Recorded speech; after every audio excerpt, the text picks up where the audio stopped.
Sunday Mass is about to start. Oh, Sunday Mass is about to start.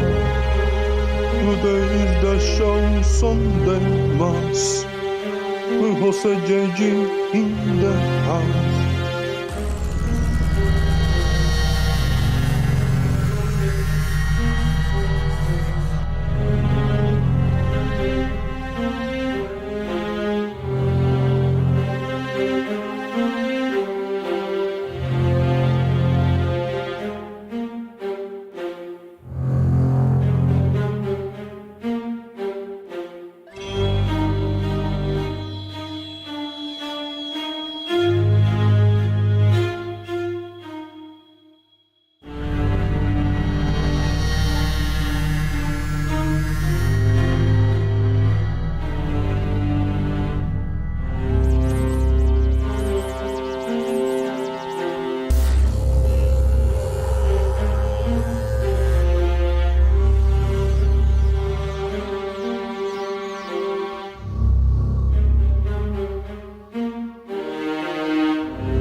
Are you ready?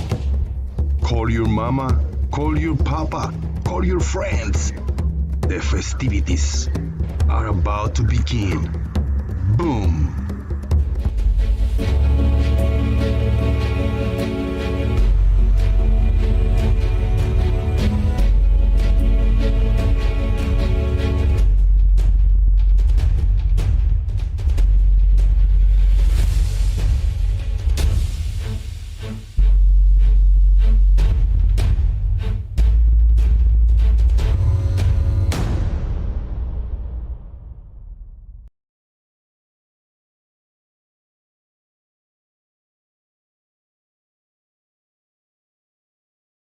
Boom! Oh yeah! And we are live in the interwebs. This is YouTube Universe. I mean, that is YouTube Universe, and that is you. But this is me, Jose JG. And I am happy to be here. Thank you very much, everybody, for being here on this Holy Sunday Mass. It's a holiday. It's a Sunday. Are you ready? Are you ready to go to church? Oh, we're gonna go to church today. What the fuck? Oh, sorry, no swearing. I say church and fuck like back to back. That's no, Jose. How dare you? Thank you very much, everybody, for being here. Tweet with a $5 super chat in the top of the show, actually before the show. How's it going? Shout out to Tweet. Thank you very much for the support for the $4.99. I really appreciate it. I look like shit, man. This mosquito bite is still healing. It's in a bad spot there. I've been getting eaten alive by mosquitoes in these times. Thank you, Tweet, for the $4.99. I appreciate it. It's almost enough for a gallon of gas, right? I know, it's fucking ridiculous. Shout out to the Frog family. Mob it. Shout out to the Baby Globe, Mini Globe, Squeaky Earth, and Rumbly Earth. The stupid people beyond this point, just flip it. Just flip it. In the server, Bogov, Chaik, Farmer's Boy, Nestle Wipes, and in the YouTube land, Tweet with RT96, Marcus Dresden, Kuso, Brad Wagner, Charlie Welch, Blue Marble Science, Jim's Mind, Farmer's Boy, JP Jr., Mr. Victorious Radio.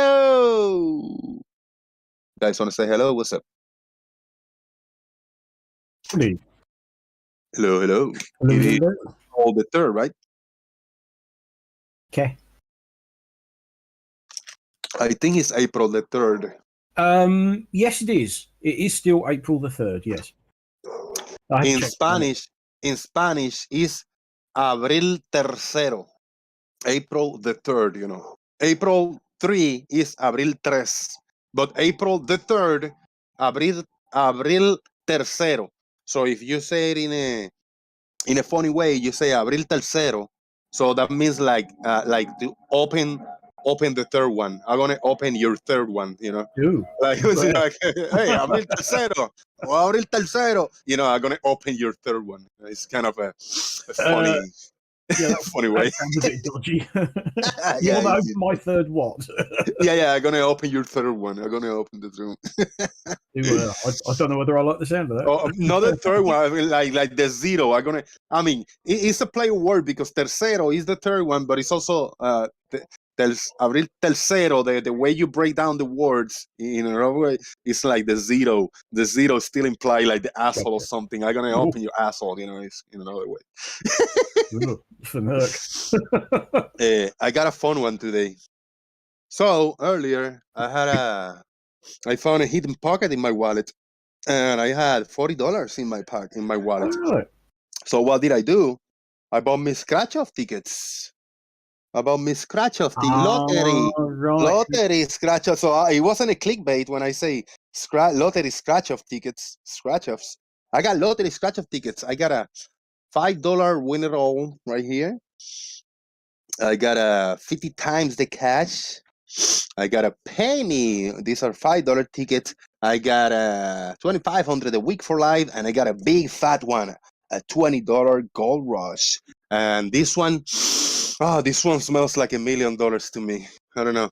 This one smells like thousands of dollar winner, $5,000 winner, $1,000 winner, $500 winner, $20,000 winner. This one is $1 million winner. So I'm gonna set up my phone camera. We're gonna put it right here, and I'm gonna be scratching. So this is kind of in the top of the show. I'm gonna hijack the first 15-20 minutes to scratch up the tickets, and then we'll take it from there. We'll do the actual open show. But this is a special scratch off lottery ticket.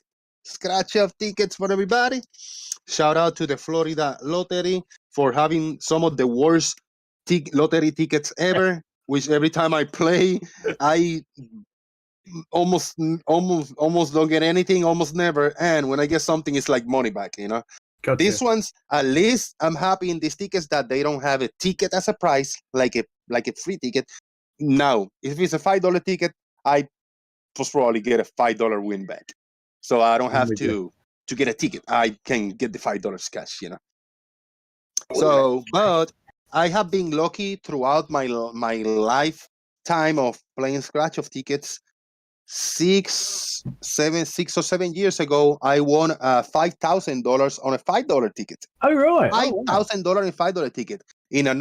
Within 2 months from there, 2 months after that, I won another $2,000 in another $5 ticket, and then I won $1,000 in a $2 ticket. $1,000 for a $2 investment.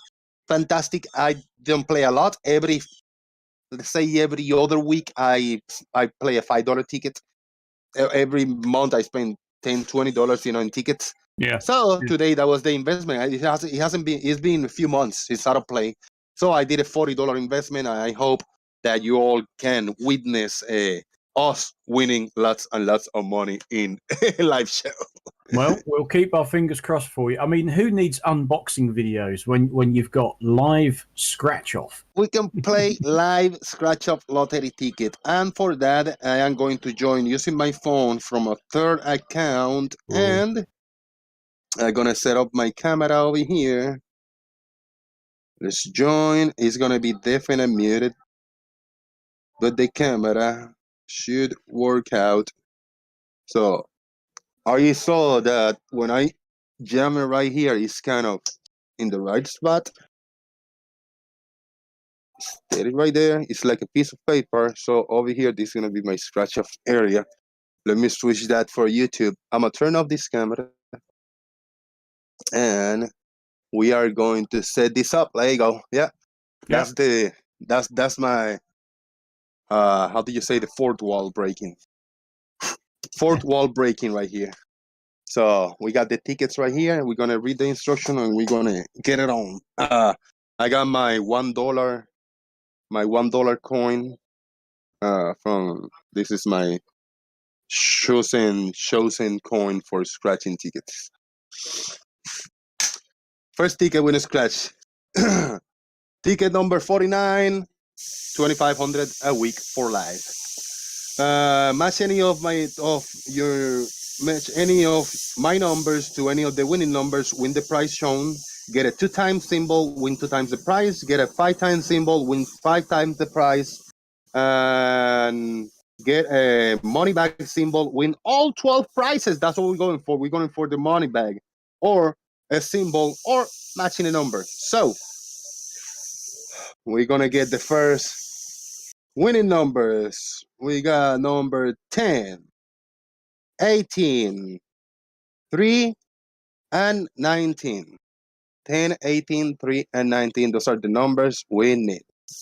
It's a little too far, but at least, you know, I don't know if you can read it. It's far, huh? I wish I could get the camera closer. But hey, it is what it is. This is what we got right now. If I put this higher right here, it will be a lot better. But how am I gonna put this higher? Well, quite. Well.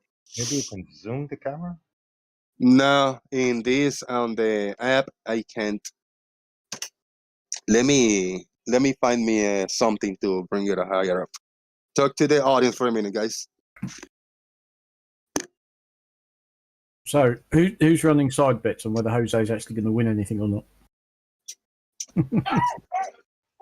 You can save the time and bin them all, and that's it.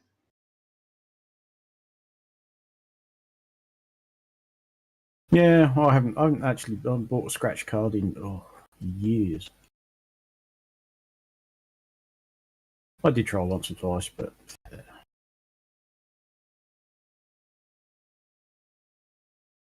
hey, you never know.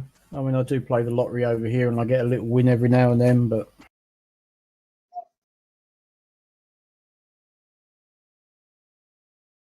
I mean, you know, I don't spend too much money on it compared to how much diesel costs at the moment, so.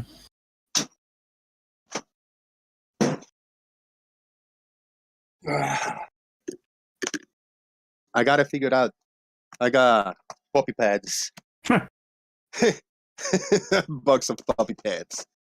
And now I need an angle.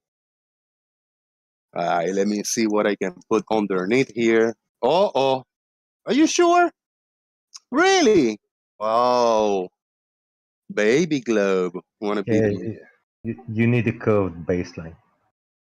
Yeah, there you go. Baby globe wanted to be responsible for it. Okay, there we go. Now we got it. This is perfect, right? A lot better.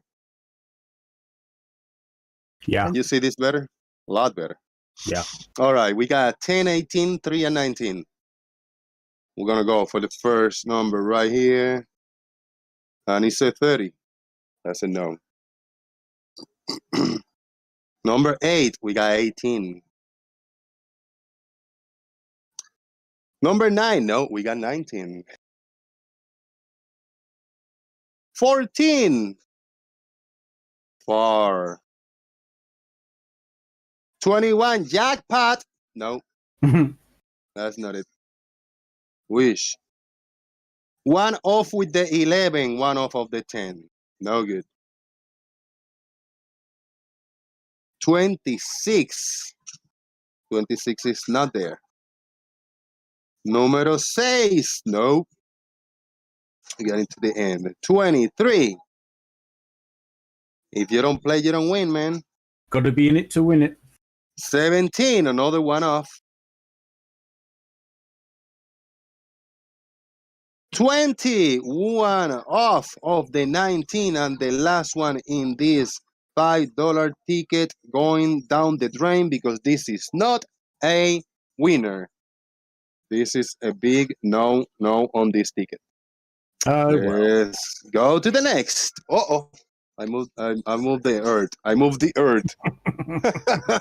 Did the earth move for you? Yes. Can't move the earth, Jose. Can't move the earth. There you go. Oh shit. There you go. It's good. That's cool. This one is a pay me ticket. Match any of your numbers to any of the winning numbers, win the prize. Get a 5 times symbol, 10 times symbol, 20 times symbol, and win that amount times that. Get a pay me symbol, win all the 12 prizes. Hell yeah! Or win a dollar stack symbol and win a $50 automatically. $5 ticket number 52 on pay me. We're gonna, you know how this is called? This is called symbol hunt. We're gonna first scratch my numbers to see if we get any of the symbols. If not, we'll try to match it to any of their numbers. So we're going for the first, looking for symbols. That's a 24. Numero 7. 9. 28. I gotta refresh the chat. Is anybody in the chat box typing anything? Maybe that's it. It's a little slow. No, it's Rose in the last comment. Tweet. Guys, if you are in the chat box, pop in and say hello. All right. All right. Let's find those symbols. I'm looking for the pay me symbol. That's the big one. Win 12 prizes. Scratch and win. 18. 3. 8. 26. 15. 11. I like number 11. One of my favorites. And 22. So any of these numbers, any of the symbols are there, and any number matched to each other. So that's going to be hopefully an individual win and match any of the numbers up here. We're going to start over here. Oh, the 13. Is the 13 there? I don't see it. 23. So we have a winner. No, we got 24. Numero uno is not there. I got an 11. Is that count as I won it twice? No, I don't think so. And at 25. That's the 26. Whoa, not looking good. This is $10 down the drain. I told you, Florida. This is the biggest scam in history of the humanity. We go on to the next ticket. This is 50 times the cash. Ticket number 8.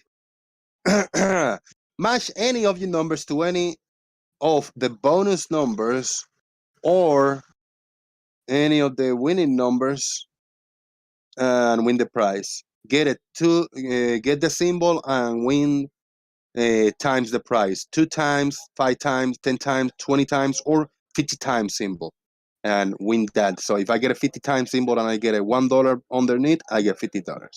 Get the star symbol and win double all the 15 prizes. That is a big payday. If I get a star symbol anywhere, a star, that means I win all the prizes, doubled up the price. Oh, hell yeah. Okay, let's go for it. We get the winning number first. We got 1, 26, 42, and number 4.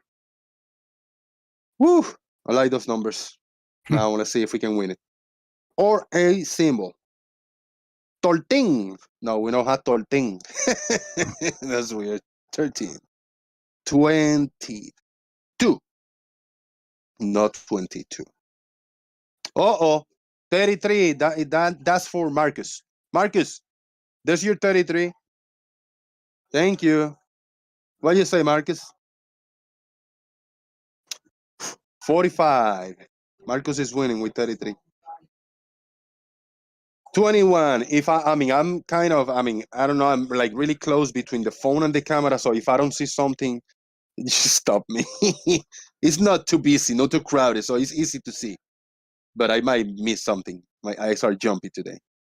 We got 18. 5 times, 5 times, 5 times. We got a winner.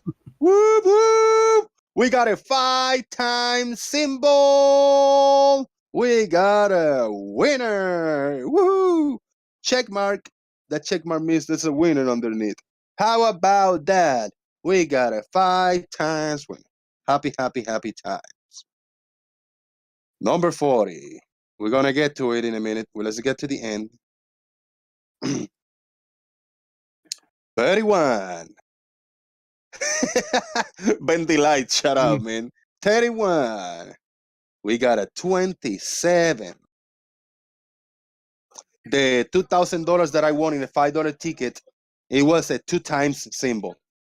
That was a 2 times symbol, and the price was $1,000. So I got high hopes for this one. I mean, I'm not saying this is going to be $1,000, but let's say there's a $20 winner. We might get $100 in this one. Hell yeah, I'll take it. I spent 40, so let's see if we can at least make our money back. We got a 16. That 27 was one off. A 16, no match. 24, nope. We go to the 3 bonus. We got 17, 25, and number 9. Okay, all right. Now, when we get these tickets, if let's say there's $100 underneath it, the zeros in the price are gonna be big zeros. If it's a very small zero, it could be from $1, like 1.00, the tiny zeros. But when it's 100, it's a big zero. So let's say if we got here from the end, big or small zeros. Let's start from the end.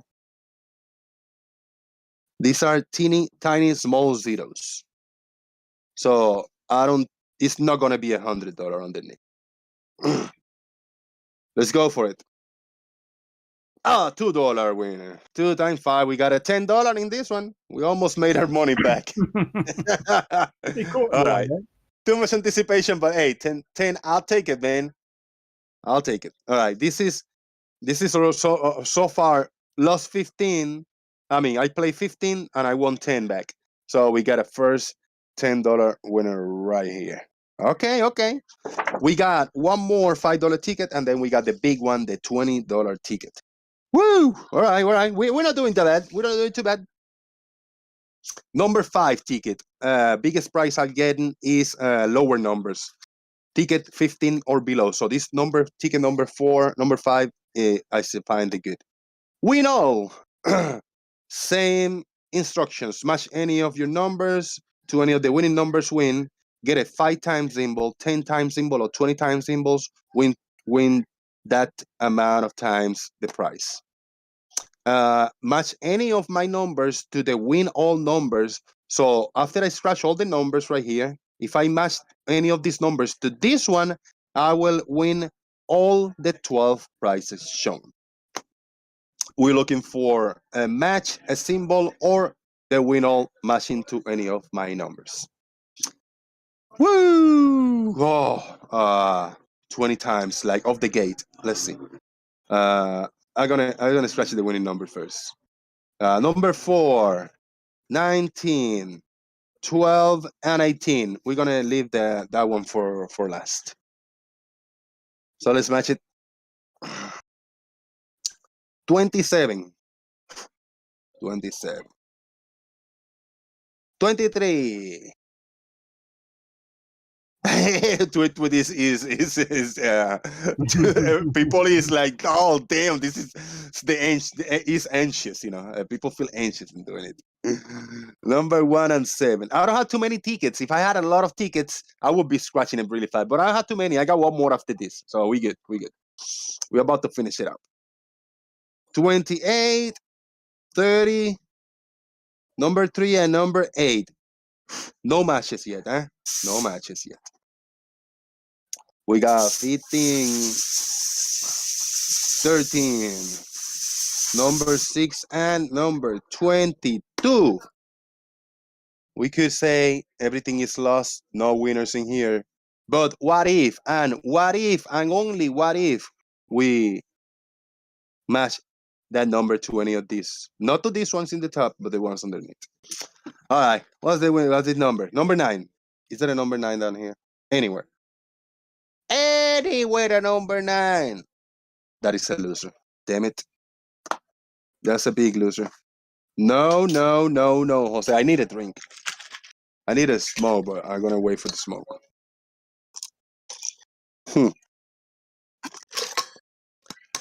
Indeed, Citizen 9 and the audience, I will remember all of you.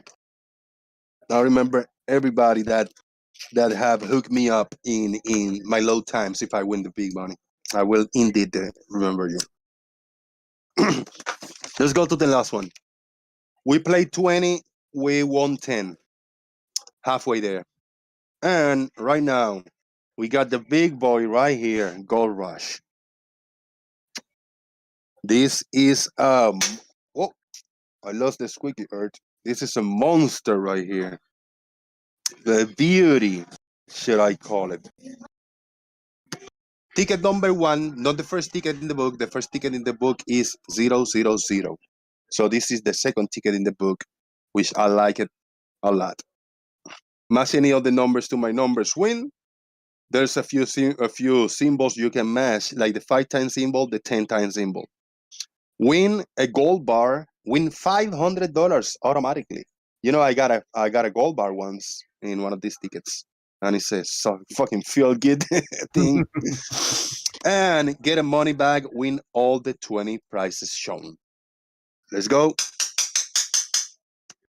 Knock on glass. Let's do it. We're gonna symbol hunt this one. Number 6. I like 6 and 11. So if we get an 11 here, that might probably gonna be a winner.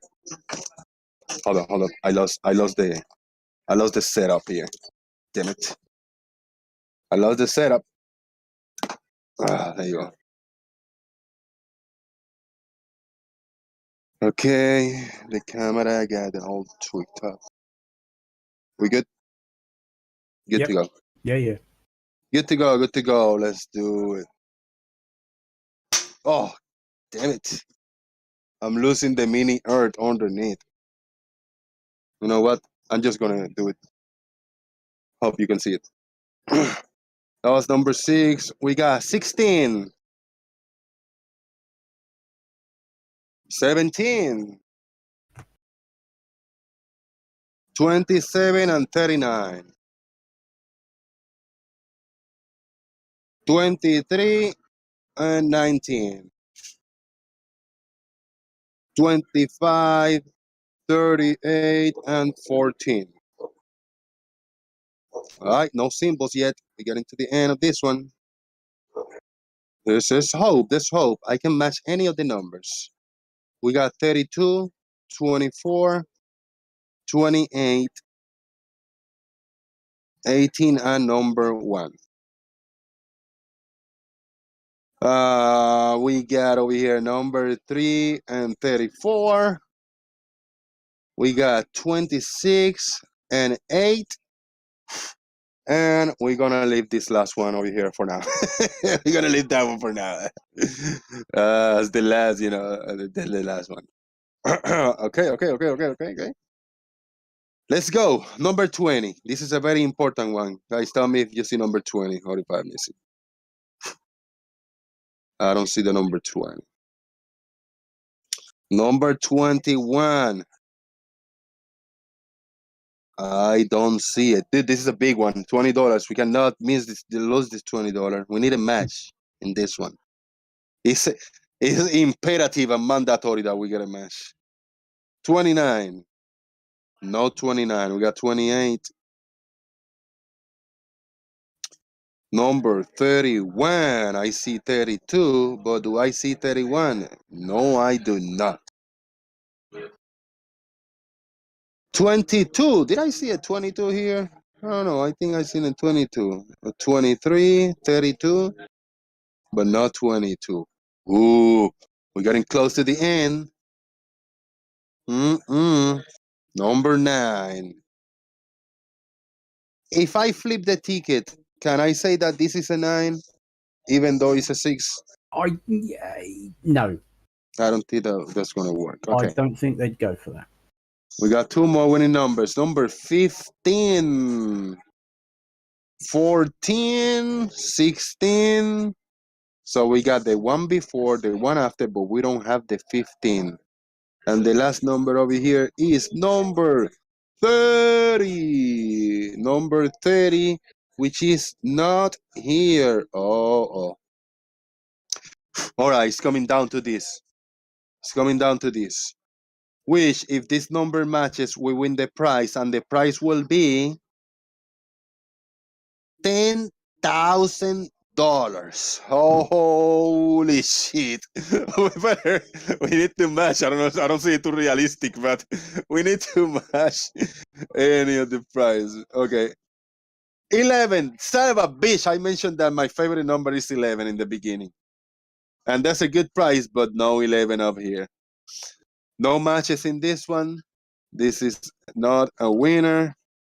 Well, sometimes you win, sometimes you lose. Most of the times you lose, and just a handful of times you win.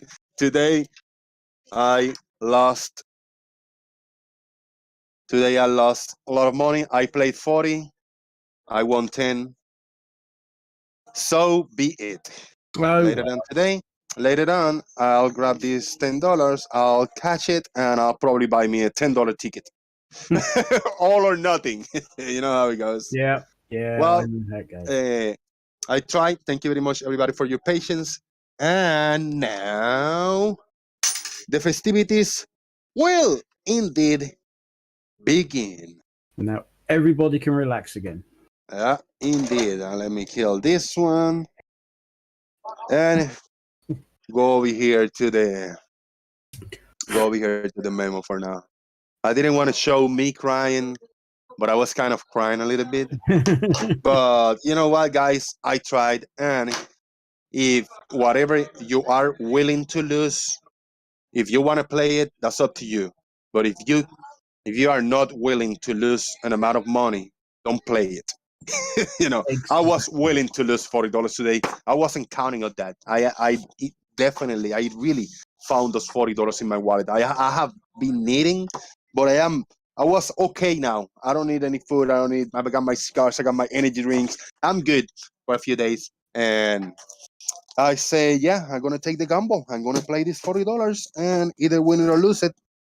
I got 10 in the pocket at least. And that is all we have to say. Citizen 9 say, no CCTV security system for me today. No, I'm sorry. Unfortunately, I will not need that today.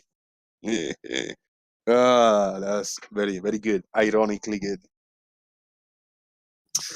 All right. What you got, guys? Sorry didn't hijack the show because it's kind of my show, and that was kind of what I wanted to do in the beginning of my show. So thank you for hanging out with me and seeing me suffer, attempting to win some money, over here.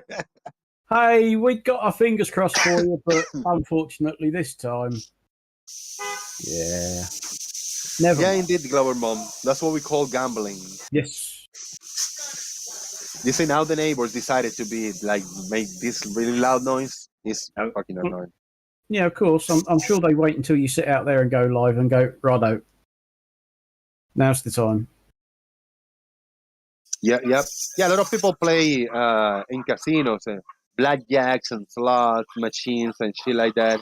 I just in the gas station I buy me a few scratch-off tickets every once in a while, and that's it.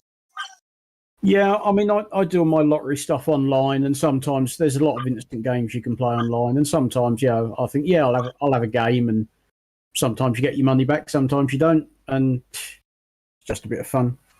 But I can see how people can get addicted to it. I mean, the fruit machines, as we call them over here, the pubs have always got fruit machines in them, and some people, they'll buy a drink and all of their change will go into that machine, and then they'll come up with another £10 note and say, can you change it into pound coins? All the pound coins go into the machine. And at the end of the day, some of them have put 100 quid in the machine and got, virtually nothing out. And you think, well, how much fun was that? Yeah, no, what a waste of money. True that, true that. Now we got a big gambler over here, and that's a Nestle Wipes Grubus. He's a big gambler, so careful with him. Don't be tempted to go down his route.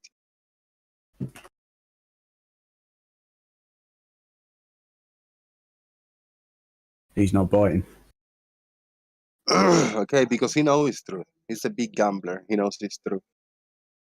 It's dangerous, man. Yeah, I follow a few scratch off ticket channels. They do good sometimes. They lose a lot of money sometimes, but they got money. I mean, they got money to play. They got big supporters. You know, they they make a few $100s in super chats and shit like that. So they can afford it. I can't afford that.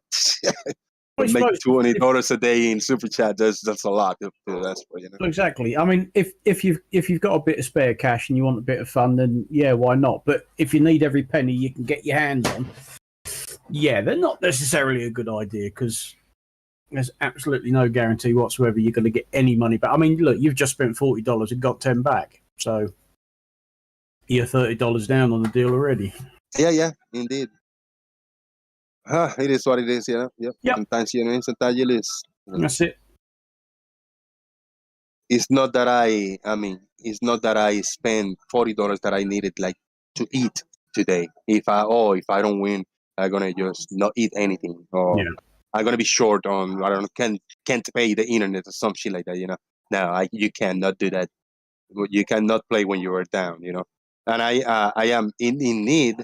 But those $40, I need it. We need to gamble sometimes, you know. Fuck, gotta do Yeah, it. you got to let your hair down, haven't you? Hell yeah. Just got to say to hell with it. I'm going to have a bit of fun. Yeah. If I didn't play it today, I was gonna probably keep it and buy me a cigarette in a week or so. Yeah. You know, or energy drinks or some shit like that. Still, it's gonna be kind of a waste, you know. Nothing healthy with them. That's my unhealthy money. So I can either hurt my body or hurt my mind. I decided to hurt my brain today on losing them very quickly without hurting my body slowly. I still got cigars and I'm still fucking myself up. I mean, certainly over here, if at any time we decided to go to the coast, we're going to spend a day on the beach. You know, they've got the arcades, and you think, yeah, come on, let's go and change a tenner and have a bit of fun. You know, and a lot of machines they do work on pennies. You know, you put in pennies, tuppennies, 10p pieces. You know, you can go in there and play for an hour, and quite often, just blow a tenner or 20 or something. But that's a bit of fun. You know, you're out for the day. It's traditional. You go to the coast. You go in the arcades, play the machines. Yeah, pretty much for fun, you know. Yeah, like, just for fun. You got a few dollars to spare instead of putting them in a ride, like taking a woohoo ride of 30 seconds or whatever. You just play it as a gamble, you know. That's it. Yeah. There's just some things you got to do when you go to the beach over here. You go in the arcade and play the machines. You go and have fish and chips by the sea because it always tastes better. You know, just one of those things you do. Why? Because as you eat the fish, you smell the rotten fish. There's something about, if you go to the coast for the day, certainly over here, you got to go and have fish and chips for your tea before you go home. You know, it's almost it will fuck you up to be working in the frozen department and be inside a big freezer and drinking a hot cup of coffee. That doesn't make sense. Eat an ice cream as you are inside the big freezer, you know. Yes. As I did many times. Had to taste the new goods, you know. Well, yeah, you got to make sure they're all right, haven't you? Oh man, that's it. Yeah. And they say, Jose, why those ice cream opens? I said, I don't know, they got busted as the delivery. They came in, the box fell, they just got busted. I've been opening it up. Yeah, a spoon hidden in my pocket. Like, here we go. Oh, that shit's good. I'm gonna buy me one when I get out of here, you know. But not this one. So wrong, man. So wrong. I know it is. Yeah, that's it. Ben Delay said that his grandma won big on a nickel slot once and complained about what's she gonna do with all those nickels. That's a good one, Ben Delight. You go and change him, don't you? I won. One of my best wins was on little, but those slot machines that I used to play in Puerto Rico. It was in some little corner business or whatever, and that I get clack clang, and but they weren't digital. They were like mechanic machines, clack clack Yeah. clack clack clack, and they were all shaky and shit. And I won like $55 in with a $1 play. I Yeah. put a dollar play, clack, clack, clack, clack. That dollar play, I won like $12 in the first one. I got like 2 shares and something else. Click, click, click, click, click, click. And there was quarters, like physical quarters falling. And then I play like 3 play more and cling, cling, cling, cling. I know I mashed 2 rows for whatever mat. $50 something, $55, clang, clang. A bunch of quarters like error in the machine, and the guy like, oh man, you broke the machine. What the fuck? What you got there? So we had to get all the quarters, count him in dollars, and then he gave me the rest. He owed me like $20 in cash. It was good. Yeah. Good times. Cool. I was gonna like, what the fuck, man? Pockets full of quarters now. Yeah. But yeah, it's true. I actually had to take the quarters. He didn't want the quarter. There was a small business, no customers, nothing. He was like, he sold beers and shots and cigarettes, and that's it, pretty much. Like a little business and the machine in the corner, and a pool table, that was it. Well, over here, I do find it a little odd.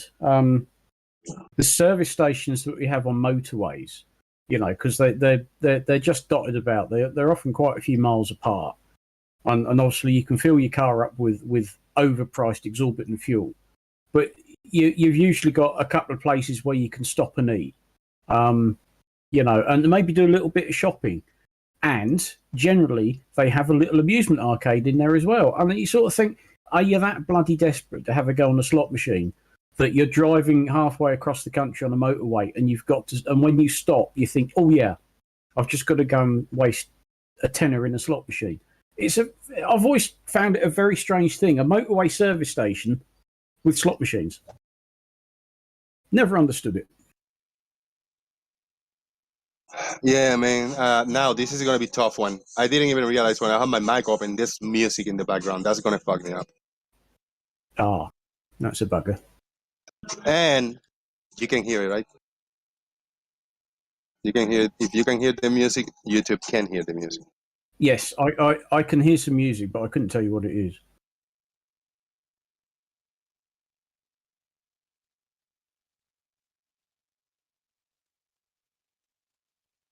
Yeah, it is what it is. You know what? I'm just gonna sit in here and read the chat box. There you go. Here, turn it down. I'm gonna read the chat box. I'm gonna read the Daily Boom Uncensored. And when the music is not playing, I'll say something every once in a while. Yeah. Sorry. No, that's all right. You don't want a risky channel again, do you? Yeah. And it's a specific beat, specific songs that sometimes, Okay. YouTube might cache it.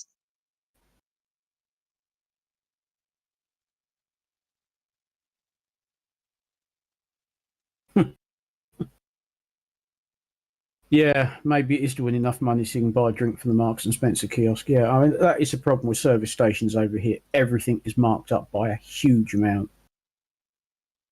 Everything in the shops, all the food and the fuel. The fuel is like 10, 15, 20 pence a litre more expensive than anywhere else.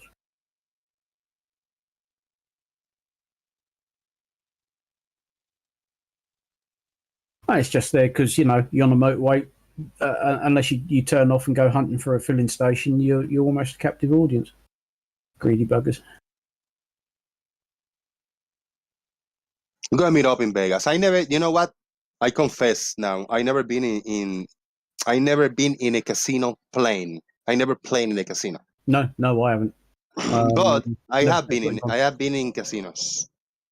I've never been in a casino, and I think I might set foot in a betting shop once, but I wasn't there to place a bet. I think it was with somebody else, and they said, "Oh, I just got to pop in here and place a bet." You know what? Have I been in a casino? per se. Well, I never opened that door and went inside. There was a separate room where I actually used to work in a dog track, dog track with greyhound dogs. The dog racing track. So they in another location they did the horse races. They did horse races, but in the location I worked in the place for a few months, and it was the dog track, and that's where the dog races. We used to handle the dogs and walk the dogs, weigh them, walk them around so people can bet on them, and then they took off running after the little rabbit or whatever, and then we went at the end to collect the dogs and give them back to their owners and trainers and shit like that.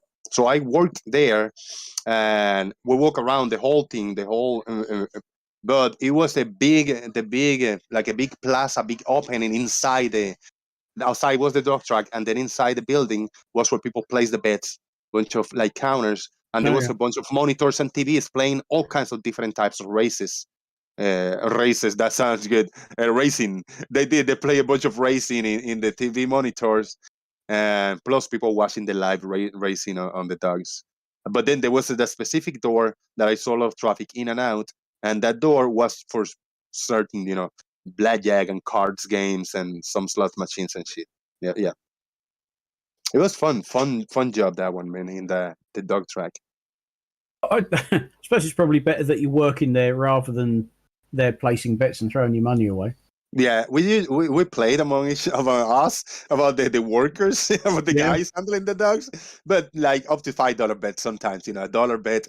But yeah, $1. This dog, my dog wins. No, your dog wins. So it was personal bets. We make $1 or $2, every once in a while. Yeah, they certainly still have they still have dog racing over here to it. With that, I do know. Yeah, I'm not sure. Well, I did it. Yeah, I did it in 2007 in Melbourne, Florida. That's the East Coast of Florida, Central Florida, East Coast. I lived there for 2 years, in 2007, 2008, and the first year I worked there in the dog track, the racetrack. I don't know if they still got it, but they did that year. That when I started, they did first time ever. They did a program to adopt a greyhound, adopt the dogs. So the older dog racing, or the dogs that got hurt, that they weren't hurt really bad, they healed them and give them for adoption. Because previous to that, 100% all the dogs that got hurt, even if they got lightly hurt and they couldn't finish a race, they put them down right there. And I still saw in the few, I worked there 3 or 4 months, something like that. I still saw 2 dogs being put down in where I worked. There was the little side room. They put it in the table. We grab them from the races. If they just tumble and fall and start, jumping, that dog is hurt. You got to be put down. Broken leg, like broken back or something, broken neck. Yeah. And then, just injection or whatever. And I saw this big freezer in the corner. So like, what the fuck is this? I opened it like, what? The dogs. There's dogs in there. Like, whoa, freaked out a little bit. But it was part of the drug. I mean, part of the job and all that shit, It's very similar to horse racing. They do a similar thing. Just the general racing on the level ain't too bad. But when they're doing steeplechases and jumping these fences and barriers, if they break a leg or something, then quite often they just go, sorry, that's it, you're useless, pop, dead. And unless they are a particularly expensive racehorse, then they do sometimes try to fix them. But usually, if it's an injury like that, that's it, game over, literally. The question is, why would they keep them in a freezer? Well, I don't know the whole process. I don't know the whole process of that. I think it was every other week or so, something like that. There was like a team you go to collect them for whatever. Maybe they ship them to the Thai restaurants, something. Yeah. Yeah. It was there was one of the dogs that was put down. He broke his back because when he fell, he was one of the best and he was going fast and he tripped and he tumbled like 10 times going around like clack, clack, clack, clack, clack. And then he like started just yelling and trying to tumble, and he was just spinning around in the same spot. Go grab it. little big lady went running. Young lady, really nice. She went running and she grabbed him. She bring it over and we were helping her out. The dogs was going crazy trying to bite everybody, but yeah, it was sad moments. Oh, one of them loses it. I mean, they're running flat out. They're going quite a speed. They really can. Dude, they were going fast, man. Yeah, we had to run like a motherfucker. Us, we had to be in good in good condition because when the dogs took off, we were behind in the side. We put the dog behind the gates. We walked around it to the side, and we are lining up like also in a race. Us, number 1, 2, 3, 4. We one next to each other, and then the dogs open the gate. Start running, and then we gotta haul ass and start running until halfway, until they have semicircle. So we gotta run that 100 yards or whatever, straight. So the dogs take off running. They reach that point on the curve. They go around the hole. They go around, and then they come back, and then they park. So we had to run as fast before the dogs came back and reached the end. We have to run, wait till the end in a corner, and then when the dogs reach the end of the race, they got that metallic little bunny thing like squeaking back and forward in the same spot. So the dogs all there conglomerating like trying to kill that shit and fighting each other. So once the race ends, we had to run and grab our dogs each, and that was the big mess, man. Everybody like, oh, that's my dog, run! The eyes and roll all over the place and shit. Dogs trying to hump each other and stuff, man. Oh god, those things, those bloody dogs can draw. We had not a greyhound, but a lurcher. We had a friend who said, "Look, can you look after our lurcher for a couple of weeks?" And somehow we ended up, inheriting it. All of a sudden, it was ours, and it killed a sofa. We had just a material sofa, and it just sat there all day and drooled all over it. We had to go out and buy a leather sofa in the end. It just, just. It's like, where's the tap? How'd you turn it off? You couldn't. Oh, what a mess. Once I volunteered to do the long race because one guy, he was really fast. He was off. He said, Jose, I mean, you're kind of in good shape. You want to do the long race? I go like, what do you mean? They said like, yeah, you do the spot from the other side of the race. That's like halfway in the other side. So the running, when the dogs take off in the race, we had to run, be aware of the dogs. When the dogs were coming close to us, we had to stop and freeze. When the dog passes over, then we keep running because the dogs got a second lap to go. So while the dogs do a one lap, we run a little halfway to the end mark. We run a little bit. When the dogs are coming close, we stop, and then the dogs pass us running, and we go behind it. That was a tough one. Fucking sweating bullets at the end, like the legs like jelly because we had to run fast, man.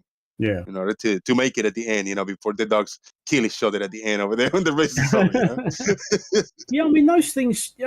Greyhound can. I think they just about hit 45 mile an hour, and they can get there bloody quick as well. They're accelerating. Yeah, they were fast. Yeah. Yeah. I mean, obviously they'll accelerate a horse, but over distance, eventually the horse will overtake it because, of course, his legs are longer. But yeah, I mean, they've done our shift. Yeah. Really That's funny. Alligators sometimes, snakes and turtles and shit, because it was like at the pond in the middle of the round track thing. So there was all kinds of weird animals there. I bet. No biggest, not the kebab shop. Yeah, we had to get rid of the lurcher because we was out at work all day. The kids were at school, and the poor old dog was sat at home alone all day. He didn't like it, and we had to. There was an organisation to rehome him. We had to get a shot of him. Poor old boy. But yeah, he killed that sofa. Oh. Yeah, it was unfortunate. I liked the job. I was doing good, but then I couldn't. I mean, it wasn't a big pay. It wasn't paying too much. Part-time, a few days a week. So I found me another job, and I talked to the guy. I said, like, I can do now a mini part-time. Instead of working 3 days, I can work this week. I work 1 day. Next week, I work 2 days. So like, yeah, it's all right, man. And then at the end, he said, like, damn, that sucks. I one of the trainers asked me for you, like, he liked you, the way you handle the dogs, the way you hang out with everybody and you interact, and he really wanted to offer you, a job in his kennel to, like, not as a dog trainer, but to watch the dogs and watch the Yeah. kennel and walk him. And he is more directly linked in the adoption program, so he wanted to train you to do all that shit. Yeah. But it was tough for me. I had to travel a lot. I didn't, I wasn't ready to do that at that time. Gotcha. I said, if you would have told me earlier, I would do adjustment. But the other job, I was doing okay. It was slower, less rush, less. Yeah. It was easier Yeah. for me. It's often the way these things happen, isn't it? Yep. That's it. Yeah. Busting yourself when you want to reach a point to go up and do better. And if they don't give you an opportunity, sometimes you just want to move on, do something else, and then when you find something better, then they come back to you like, "We're really leaving, but I was thinking of giving you a promotion." What the fuck, man? Yeah. You think I'm being taken for granted. I can go and get myself a better job, and as soon as you say, "Right, here's my notice," I'm going. No, we don't want you to go. Well, why didn't you bloody show that earlier? No good saying it now. Yep. It's too late. Yeah. Exactly what happened in Ohio, because I went from Puerto Rico in 2005. I moved to Ohio. I spent 2 years there working in a factory, making shit of money. Yeah. In 2005, and I was good on all the machines and all the segments, and I was kind of running one of the areas. I was like, the dude always calling out, Jose, like, you're gonna have to keep an eye on the orders. Everything's going smooth. So I was kind of running that. When I said like, yeah, I'm going back, I decided I'm going to Florida, whatever. What? No, but we got a plan, and the minimum rate, the minimum wage is gonna go higher over here in Ohio, and we were going to give you a little raise. We just want you to run cell 5, to run that section. We wanted to give it to you to be in our meetings and choose who's want to work in you. I said, like, dude, too late. Sorry, I'm going to Ohio. It's shitty pay for almost 4 solid years, no raise, nothing. I mean, oh. But what did I find out? I don't know. I looked up the factory to see how it's doing, and it just doesn't exist. I don't know what happened with the people working there. It's just the building is just not there anymore. It's gone. All right. Yeah. It was a branch of Superior Tool, pipe wrenches and plumber electricity wrenches and stuff. It was a little branch of that. They probably integrated it to the big factory, the Superior Tool over there, downtown or whatever. Yeah. Yeah, that was really ghetto. The area where that factory was. A lot of deaths and stealing and shit like that. I was happy that I never, went through that shit. Yeah, used to get that a lot on building sites. Yeah. Obviously, you have to order a lot of stuff in, and if it ain't all kept under lock and key. Yeah, silly things like we lost half a dozen brand new toilets because they'd been delivered and somebody left them by the container and hadn't actually put them inside, and the next day, gone. Somebody obviously somebody, not only was they working on a building site, they were doing their own private work, and there's half a dozen brand new toilets. Thank you very much. We'll have them. Just disappeared back to somebody's van. Just stuff would go all the time. If it weren't nailed down, they'd bloody have it.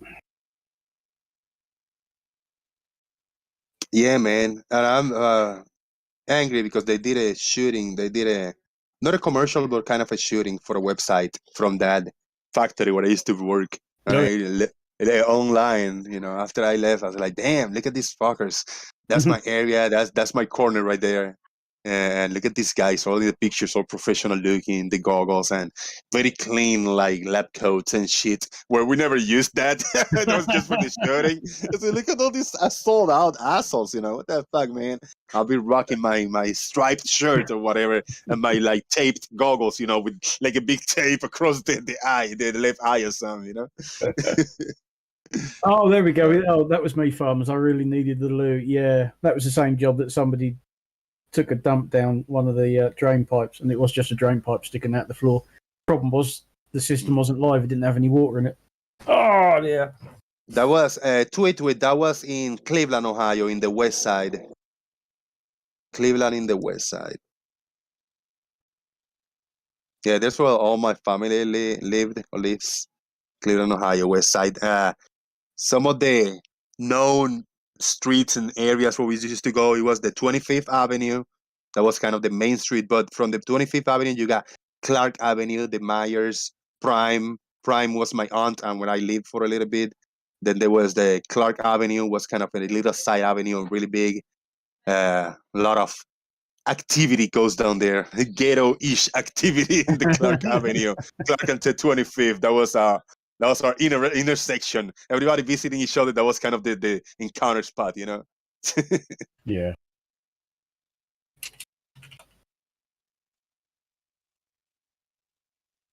And I lived in Denison Avenue, which it was still in the same area in the west side, but a little further away from that one hot spot, you know.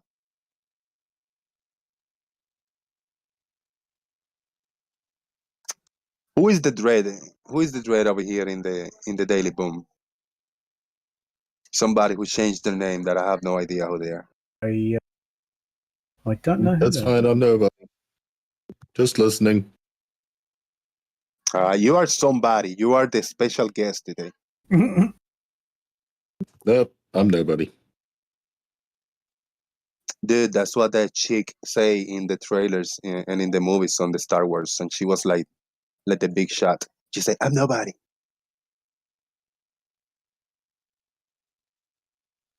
You're probably that. You're probably an astronaut that have been in space, and you're just saying, "I'm nobody," just because. No, nothing so grand. I'd sell air compressor parts. I told you vacuums. They have to do with vacuum and air and atmospheres and shit. See, astronaut. Air compressors and astronauts. Yeah. Hang on, does that make me an astronaut? I've got an air compressor just over there on the floor. Does that make me an astronaut?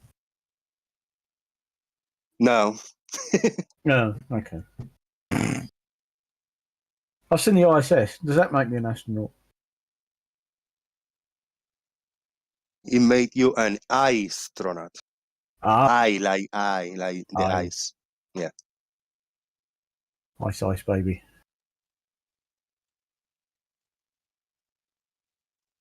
Hey, who is the Greats? Have you seen the Greats in the Daily Boom? Yes. I have seen that name. He's Always a little posting bit, stuff from Bev. yeah, well, he's a little bit behind because he's posting Bev's version of a GoFundMe that we've been talking Right, about for 2 days. Yeah. But who is that guy? Is he a Glober, a flat earther, or what? Pass. Yeah, I couldn't say. I'm not sure. We don't know. Ooh. It's a tricky one to find out sometimes. As you follow them, you see, their intention. If it's what side they're on and what their intentions are, just by following the way they post and they type stuff. There you go. He says he's not a stupid flat earther. He's still not giving anything away. He's still not giving anything away because the Bev people in Bev group, they say they are not flat earthers either. That's but true. we know what they are. Yeah, So it's true. still a tricky one. They're not flat earthers, but if you ask them what the shape of the Earth is, they won't give you an answer. Yeah, the grids. There you go. A direct question for the grids. The answer should be yes. 3 letters yes or 2 letters for no. Yes or no. Is the Earth a sphere? Yes or no. The grids. That's it. Put me down for globe. Spherical. All right. Put me down for globe. All Yeah, right. that's fair. Fair. Yeah. That's a better answer than any of the Bev and these Bev tards will give you, because they will dodge, duck, dive, dodge. Now asking receives. Are you asking, like, you are the guy, right, that hang out also over there on the Bev crew? I think he is a flat earther. Which he will tell me I'm not a flat earther if he is one of the Bev crew.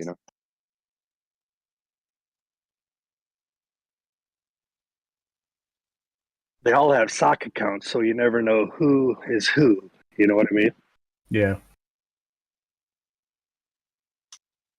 Earth is not a sphere, says Peter G. Shout out to Peter G. What is Earth? Third rock from the sun. Do we live in the planet Earth? There you go. That's a good question. Planet Earth. Are you a planet Earther? Oh yeah. That's a good way, right? You don't have to say sphere or oblate or pure earther. Is a planet? Is it a planet Earth? Well, I think a lot of them wouldn't admit to it being a planet because, that has certain inferences because we don't have any such thing as flat planets, do we? Yeah, that's why he say Peter G say Earth is close to an oblate spheroid. That's fair. So that's Yes. why I say, is Earth a planet? Right? Is planet Earth? That's a better question. I cannot. When you ask a globe, I mean, people, you got to be a little more loosely and say yes or no instead of playing around with the pear-shapedness.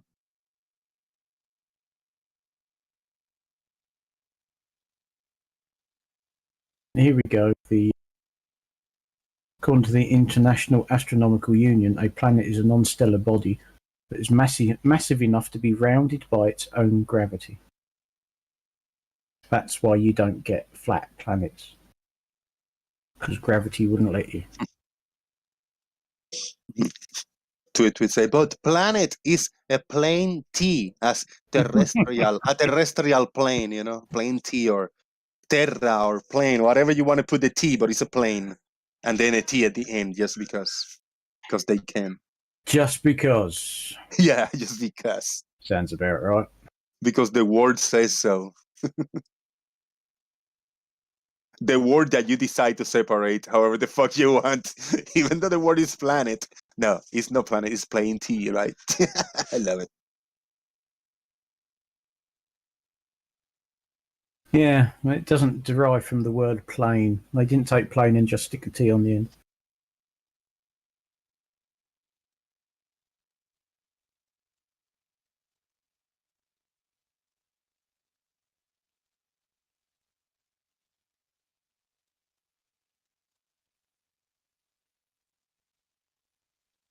But yeah, the closest to an answer I got out of Bev was, it's measured.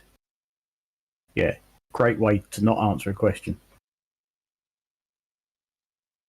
Chris Berry, there you go. Chris Berry playing now the Bev game that because you say the Earth is not flat, so they are not flat earthers. No, because it's got hills and mountains, it's got terrain, it's got elevation. Yeah, okay. Ask them what the overall shape is, and not one of them will give you a straight answer. Not one of them will say that the Earth is a planet. They won't say it's a planet. They won't say it's spherical. They'll dodge all of that. They won't give you a straight answer. Yeah, fantastic, brilliant question. Changing it, good job. Who came up with that question, Jose? Yes or no? Is the Earth a sphere? I did. Okay, that's the most fantastic question you've ever asked. Because, you can dress it up with oblate spheroid. Those are just adjectives and modifiers. It doesn't change the fact that it's still a yes or no sphere or not. Quite. And by the way, it's not in a planet, it's on a planet, in the world, but on a planet. Yes. Right. So anyway, if you like, I could in the future give not a grammar lesson, but I would offer up a short presentation on my 7 secrets. I'll be back in a few minutes, guys. I don't think we need any of that because Twitwit can clearly predict the future. Because Chris Berry has just said exactly what Twitwit said a few moments ago. Twitwit can predict the future? I bow to her powers of precognition. Well done, Twitwit. What did Twitwit?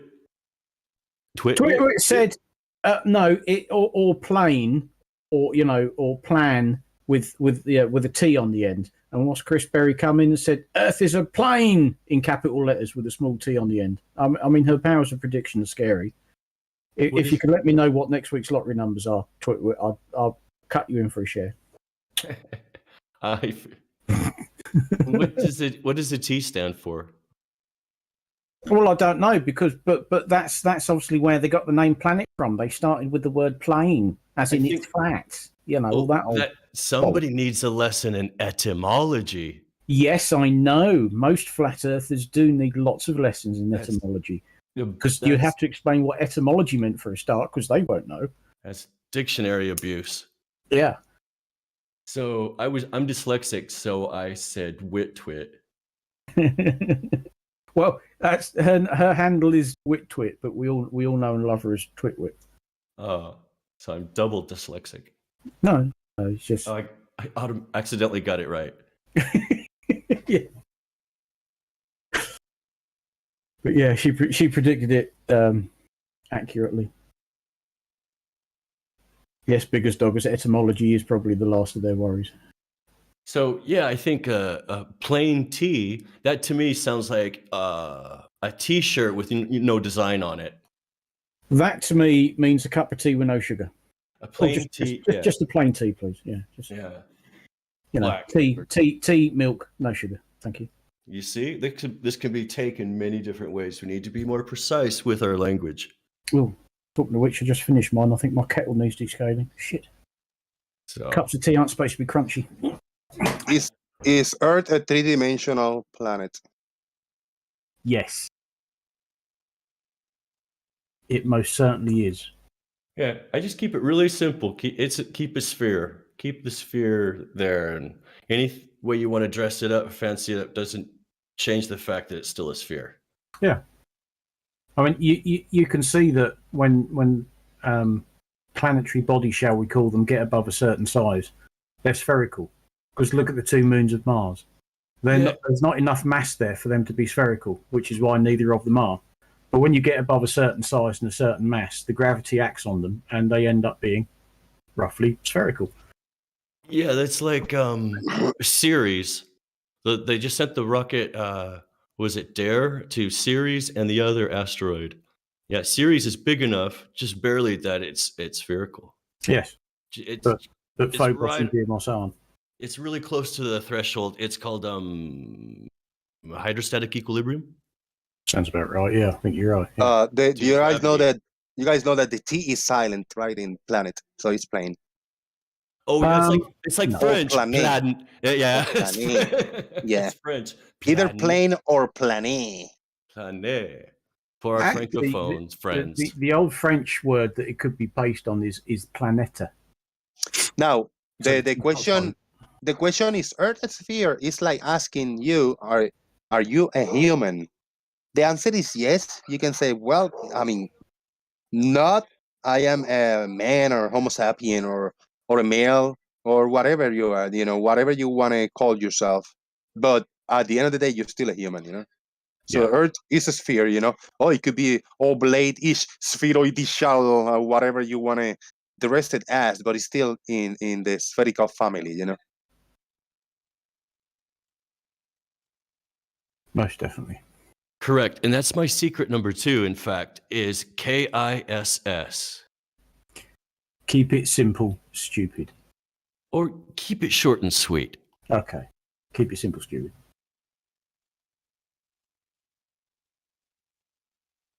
Or possibly one of the greatest rock bands that ever existed. And In what does some that people's stand? mind. What does that stand for? What? In the band. Oh, I can't remember. I'm not that big a fan, to be honest. Oh, the greatest in the world, but you forgot. I said the greatest in the world, as some people would have it. Oh, that's what. Sorry, you meant that. Yeah, I mean they're okay. Tongue in but they're not cheek. that- they got far too much makeup on for my liking. Oh, it does some good stuff, but Another AFK for a few minutes. I'll be back. FAB. What does it stand for? Does it stand for anything? Fabulous.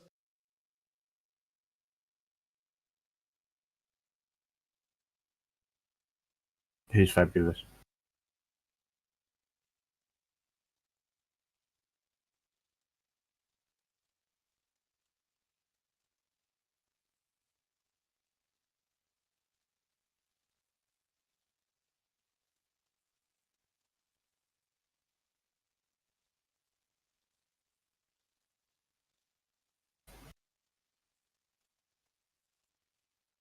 Hey, Farmer's Boy, Yo.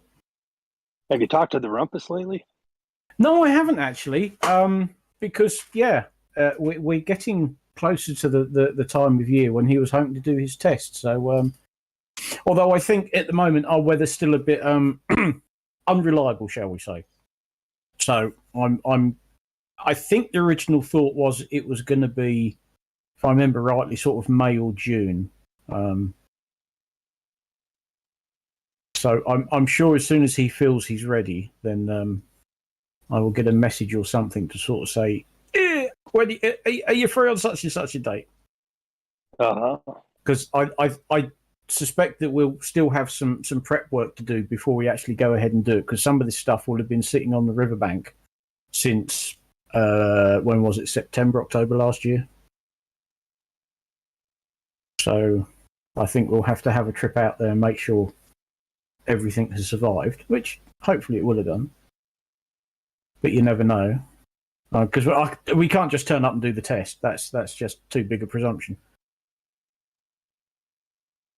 Yeah, it But would no, take a little prep work. Yeah, bugger me, we've done enough prep work as it is, but like I say, so a lot of that stuff by necessity had to be left out there. Yeah, albeit wrapped up in bubble wrap and everything else, but we sort of had to leave it on the riverbank, sort of shoved over to one side. So, no doubt, an expedition will be required to go and assess the state of the equipment and make sure everything is still operational. And then it really is, I think, because we've got a lot of people hoping to help, and I think there is still a rumour that George is going to come over from the US. If that's the case, then we've got to make sure that we pick exactly the right time to do it, and most of that is in the hands of the weather gods. So, yeah, and that's always our you big. can't always plan on Mother Nature. Well, if there's one thing you can rely on, the UK weather is for it to be unreliable. I mean, this last week, I don't know how many days we've had 4 seasons in one day. You just can't tell what the weather's going to be like. And for that test, you need the visibility to be really good. If you plan on seeing it in 6 miles or whatever you see it. Well, exactly, yeah. I mean, I know from the few times I've been down there, some days the conditions are really crap. But even just the right time of day. I mean, we was there sort of, midday-ish, and yeah, there was lots of haze and lots of refraction going on. And then in the evening, as the temperatures got more stable, it was like, oh, look at that! There's the other bridge. You could see it quite clearly. Well, through all the there are various sites. stuff. So There are sites mainly for astronomers, but they predict the visibility. Haven't failed me yet. yeah, I know, but it's just waiting until everything gets the weather's good, the weather's stable, the conditions are stable, and No, they like that for they a while. give you prediction for every day of the week, I know, every I know. hour of Yeah. the day. I So, know that, Chikey, but that's what we're planning. It's still, just because it's good one day doesn't mean it's going to be good the next day. And that's why over here in the UK we generally wait until the weather has a habit of settling down and behaving itself for a while. no, they tell you days in advance what it will be the day that you Yes, plan to do. and it's not always right. Haven't failed me yet. Whatever. All right, for those listening in the audience, no, I was away from the keyboard. I'm doing some laundry in the background as the show goes by, so Yeah. I Yeah. had to take care of business. So I'm sorry. Now we are back. We have only made a $4.99 super chat, and that was before the show started. Thank you, Tweet, for at least not making it a sad no money show. We made money today, lots of money. That's a big $4.99 that I didn't have. I actually kind of had, but I need it. So we are $30 down. Maybe we can make that amount on super chats or PayPal. So hit me up if you guys got it. Boom.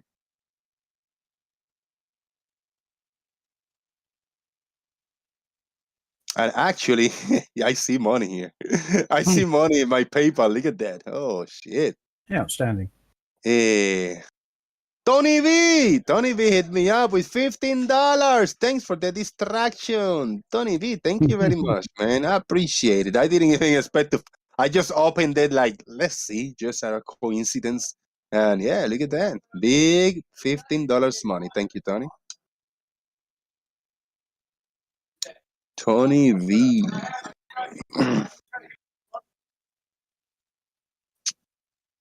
All right, Glover Mommy shared an image over here, Oh yeah.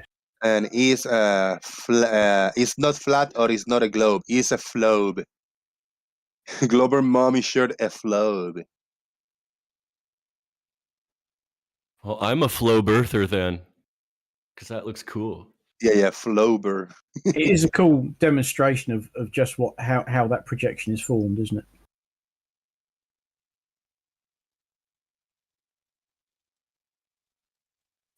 Dude, that's what humble people, humble poor human beings does. We do laundry as we do a live show. Yeah. We eat snacks. We play scratch offs, try to become millionaire with lottery, and we do laundry, man. Sometimes I wash the dogs. Sometimes I give them a shower. Sometimes I sweep. Sometimes I mop. Sometimes I cook as I do the show. That's what humble, normal people do, bro.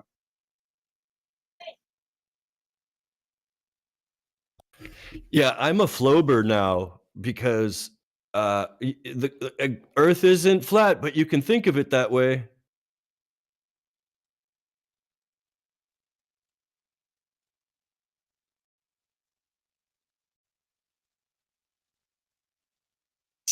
Uh-oh. Did you shut up for a minute there?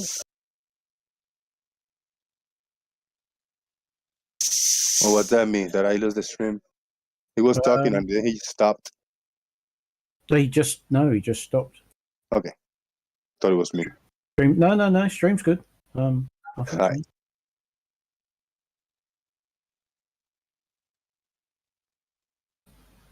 Oh dear. Is he whining already? Fuck's sake. Of course he is. Now Rakia is going to tell us what the definition of a normal people is. Yeah. Tweet. Perfect tweet. She yawns like a normal person as watching the show because it's boring. I appreciate that. Thank you. I appreciate that. Oh dear. Hey Rakia, you know how much money I did today?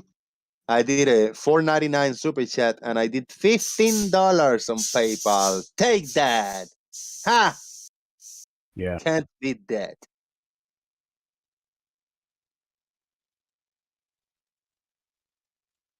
You gotta humble yourself, man. People gotta humble themselves, sometimes.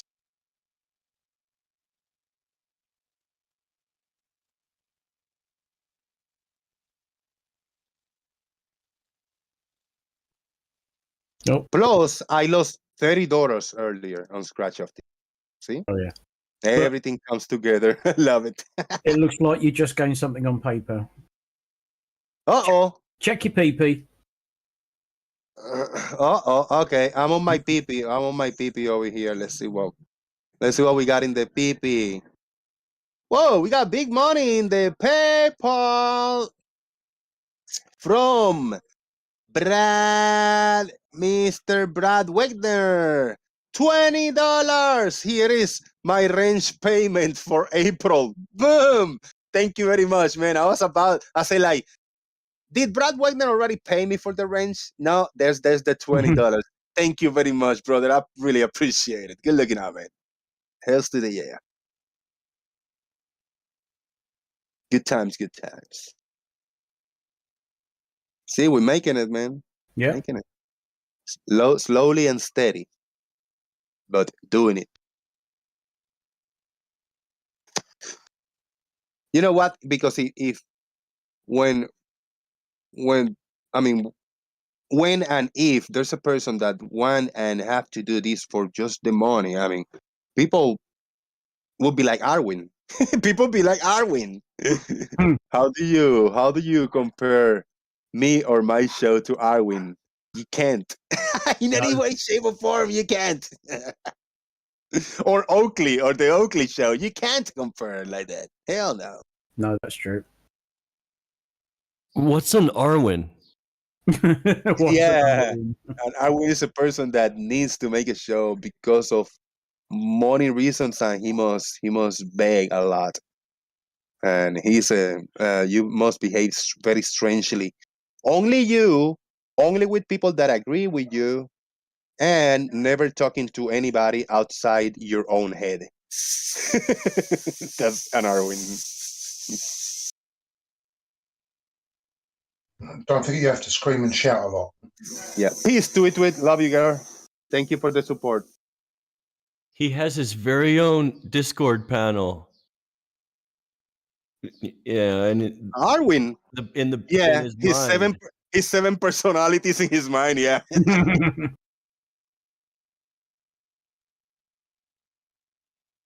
Did he ever get over Over what? a 1,000 subscribers? Do you know what? I don't know. He had a feat over 1,000 subscribers. That was the big meltdown, the first big meltdown he had before he made the 1,000 subscribers. Oh yeah, he's got 2.2 thousand. That's not bad for 7 years. Yes, I think that was the crux of his argument, wasn't it? Because I think the first 6 years he was sub 1,000, wasn't he? And that's what that meltdown was for. All right, Flubbers Unite. Sorry, go ahead. No, it really that was one of his first meltdowns, wasn't it? I've been here all this time. I'm doing this every day. I haven't got 1,000 subscribers. Yeah, what do you expect? Why don't I have 1 million subscribers? Yeah. That actually sounded like him, a lot like him. The tone, the voice, the everything. Thank you. I call him Arwin the Martian. I'm going to blow up the earth. I know how to say very emotionally invested when I don't agree with something. Arwin, this is in the Arwin voice. He will say, "Oh no." Unquote. Thank you very much. Oh no.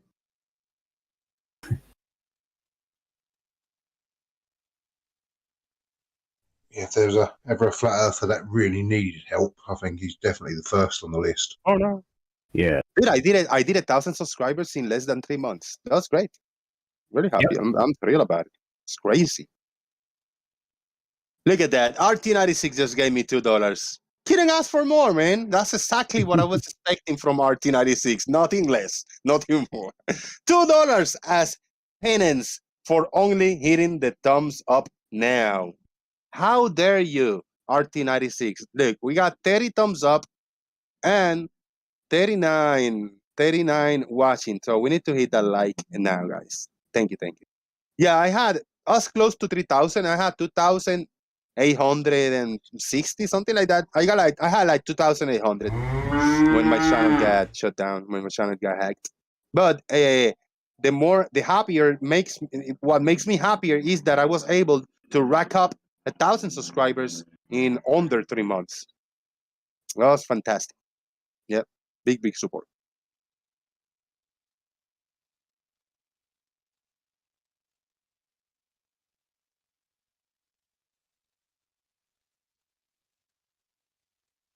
Big money.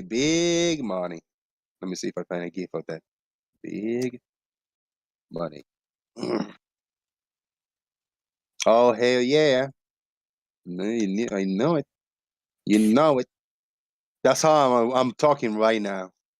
This is how I'm looking right now, right here. With just what with only I have made today. With only with the money I made today. Big money. Hey, careful with the accusations, Rakia. That can get you cut. That can get you got. Careful with that.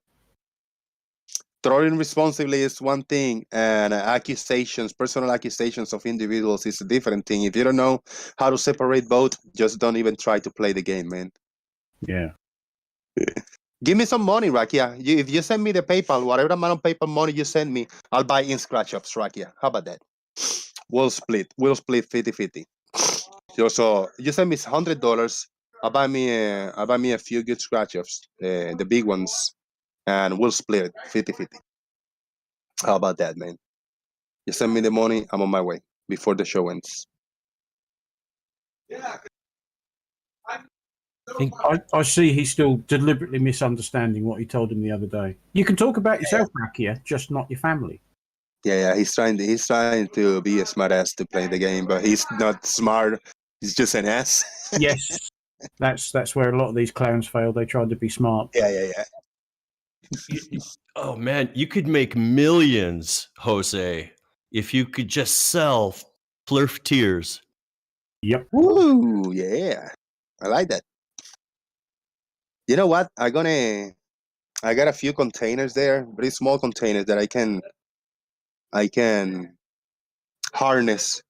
I can harness Flurf tears through the internet, through the screen, and I'm gonna probably sell them. I'll tag them like Rakia tears. I put a very small, tag, so you know what it is, and I will sell them. I will mail them to you for the right amount of money. No, you don't even need to mail them, bro. They're non-fungible tears. No, but you need it for your collection. You do know they need to be in a vacuum, don't you? In a vacuum.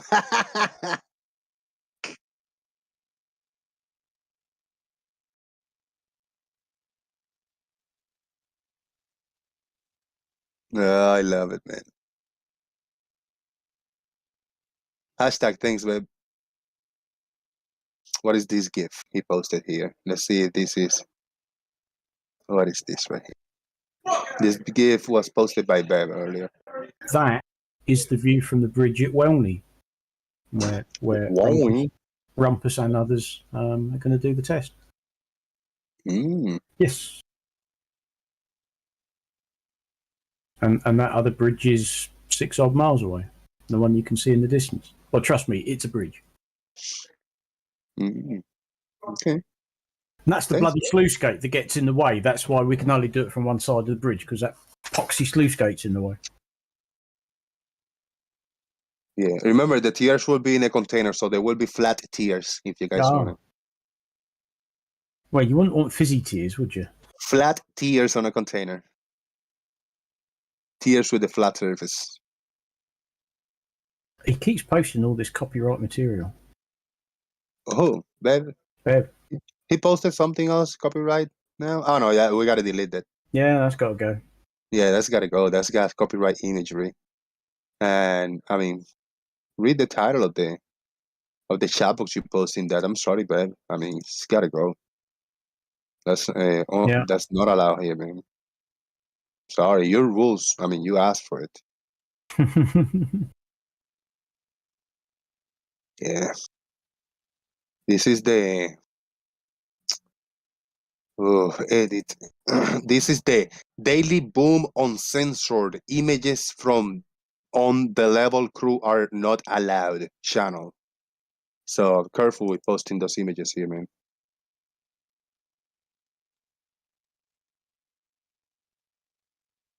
Standards maintained.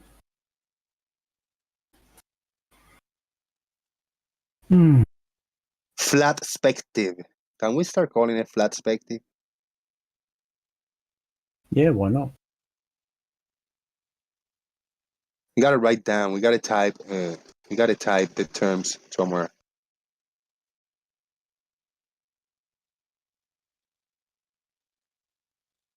It's not working.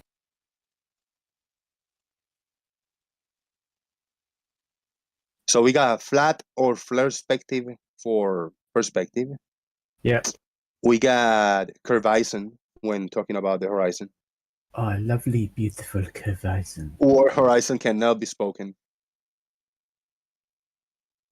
Right. How can we call a plane? If you want to buy a plane ticket, how can we call a plane? We cannot use plane anymore. Well, you have to use aircraft. Aircraft, yeah. Aircraft. Can't call it a plane. It's not really a plane anyway, is it? It's an aeroplane. Correct. Yes, Yeah. plane is the colloquial shortening, yeah.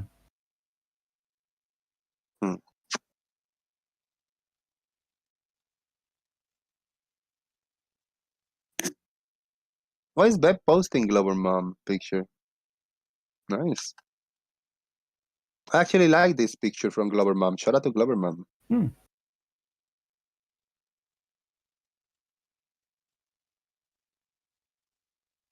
Very nice. This is after you have received enough containers of tears, you might wanna drink them to become it. They're a bit salty. Yuck. Yeah. Ugh. No, thank you.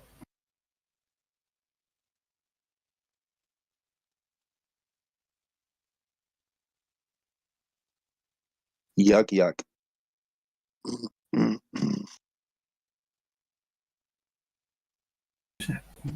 Lost the window. I'd imagine they'd taste a little flat. Yes, they're definitely flat, salty. Ugh. Yeah, no thanks. Oh, these tears are so abundant. You could get salt poisoning, go into a coma. Yeah. Well, Rakia is asking how many scratch-offs would a humble man buy with a $6,000 in 1 week? Well, there's only one way to find out, Rakia. You just deposit the $6,000, and I will gladly tell you how many I can buy with that. Thank you very much.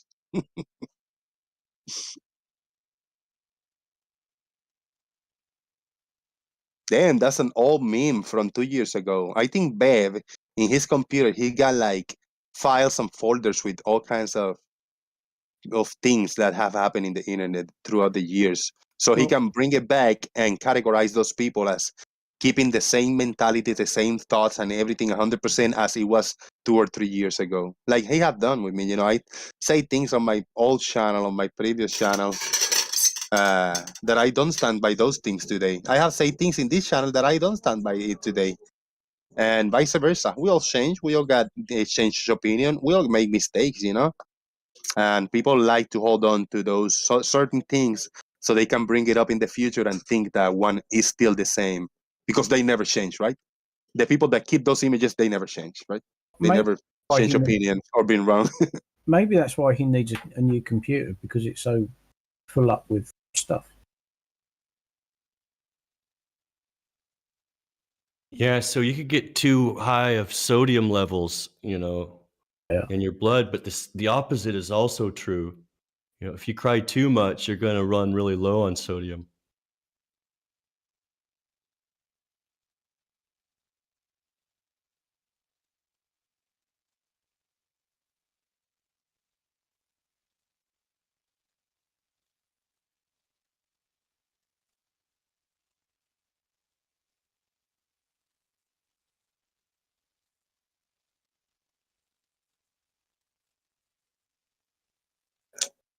Shout out to Earth is Live. You hear, people?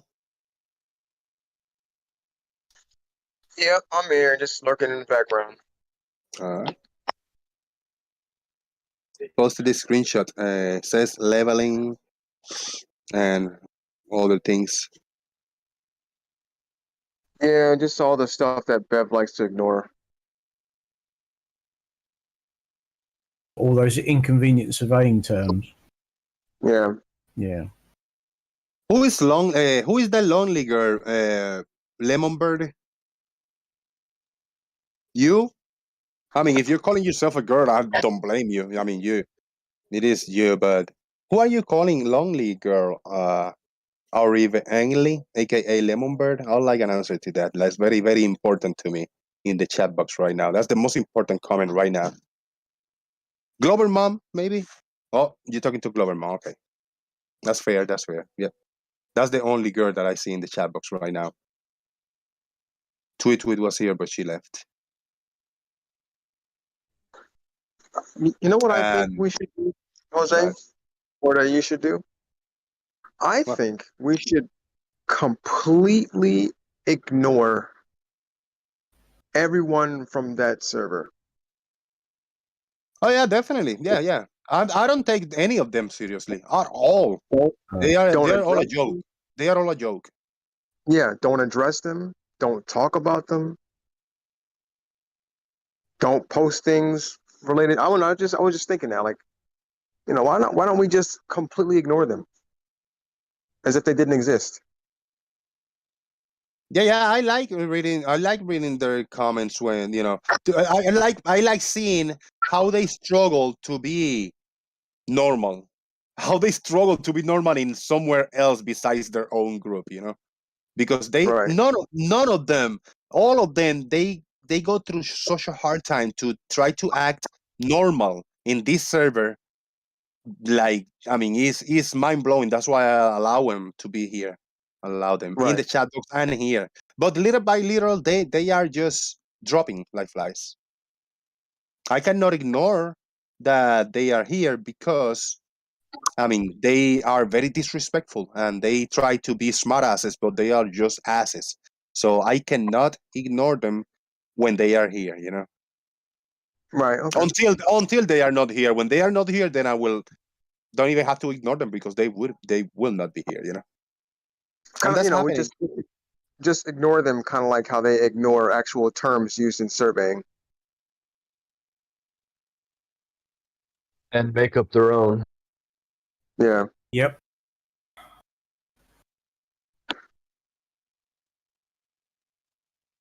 Mic check. Mic check. Hello, Mike. No, I'm not really. I hear you. I'm not a flat earther. No, but level is horizontal. And Bev is a flat earther, and Bev Crew is a flat earther. I'm gonna mention them because they are here in the chat box and in the server. So I will mention them when it's necessary. I mean, like if it's necessary, like right now, because they are silly and ridiculous. That's why I had to mention them. Yes, you are a flat earther, Bev. You are a flat earther. Just like when Brandon was asking you, what is your test going to prove? Is it going to prove level is horizontal? If it does prove that level is horizontal, that means the Earth is freaking flat. They came in like a melting plane. They came in like a melting plane. Melting. They are melting. Thank you. That was beautiful.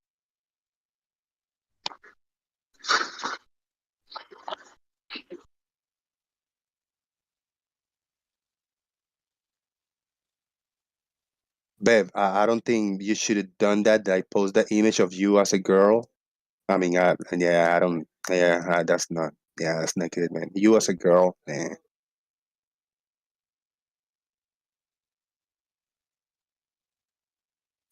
What are those numbers, Lemonbird? I'm gonna give you a range, Lemonbird. I need to know what those numbers are. There you go, Lemonbird. Post now if there's a link that you would like to post. I need to know that because I'm struggling following what you're trying to tell me here. Those letters and numbers. You see, Glover Mom. Thank you, Glover Mom. I knew somebody would appreciate that. That was beautiful. The singing. I got skills like an angel.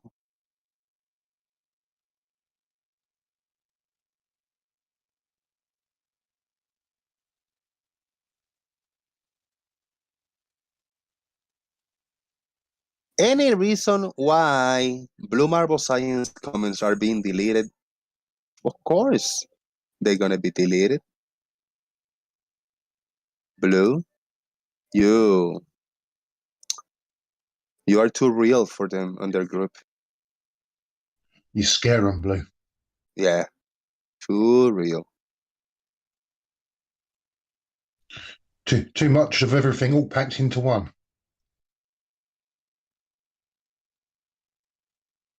There you go. Lemonbird wanted to share a Lonely Girl official video for probably Glover Mom. That's good, Lemonbird. I appreciate that.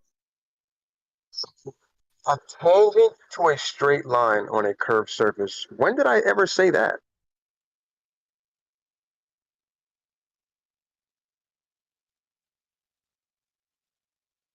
Is the surface of the Earth a straight line? They make shit up. They like making shit up, people. Yeah. No way.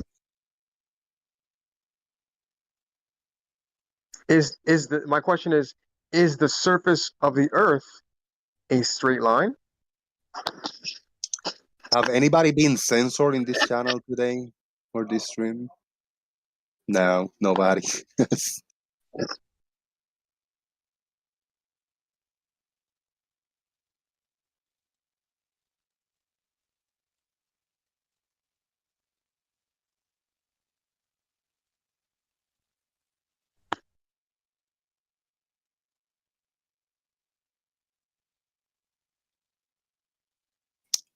People, Rakia say that you are lying again. I mean, when we all know he's the liar, it's not even. I mean, I don't know. I mean, he's not even trying to be coherent. I mean, listen, if you guys are so confident in what you guys talk about, how about you go out and do it? Right? Bev claimed he did a test. No one ever got to see that test except for the people that were in Discord. So go out and do it again. Live stream it. But everyone knew So he's that going to do everybody the can test. see it. And then give us measurements. You know, give us a video, give us measurements, give us observations, and shut us all up. Oh well, wait, he's only doing it for himself. He's not doing it for anybody else. He's doing it to prove it to himself.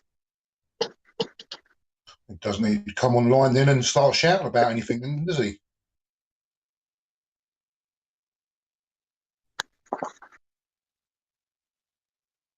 Already hit that like, guys? Thank you. Done it already. What is this?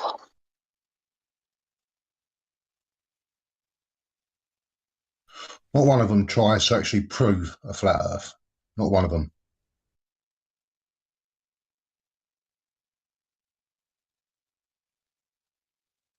Do it.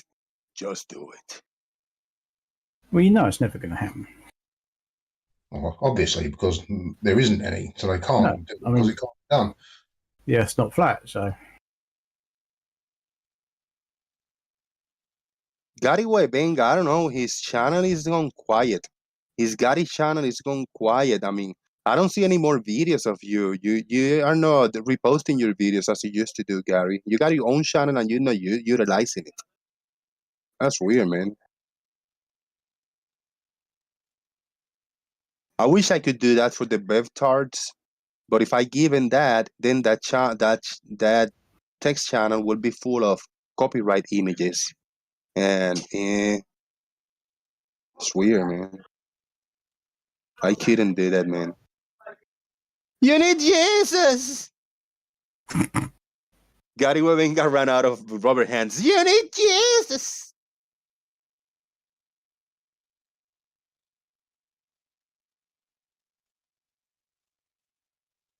That was intended to be spoken like that. No, I didn't attempt to do a lemon bird accent. I'm just telling you the truth. You all need Jesus.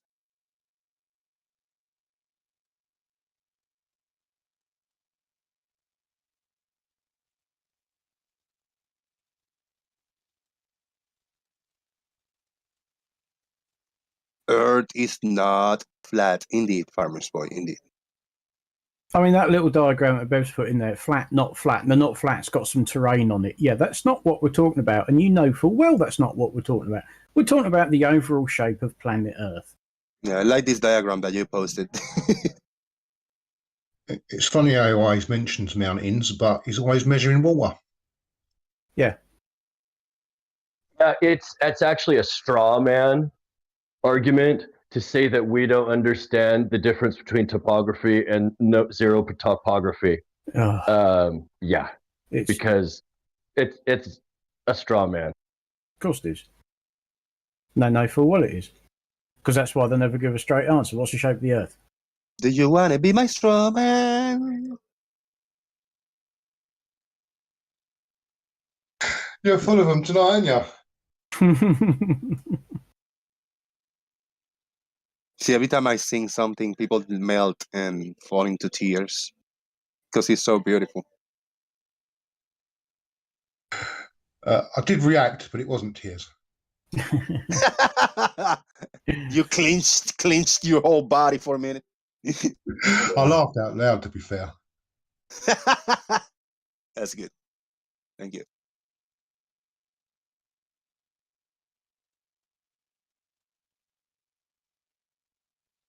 Yeah, I didn't know. I learned Strowman. Well, Antonio Subirats. I didn't know what Strowman was until, and I was Antonio Subirats explaining what a Strowman was.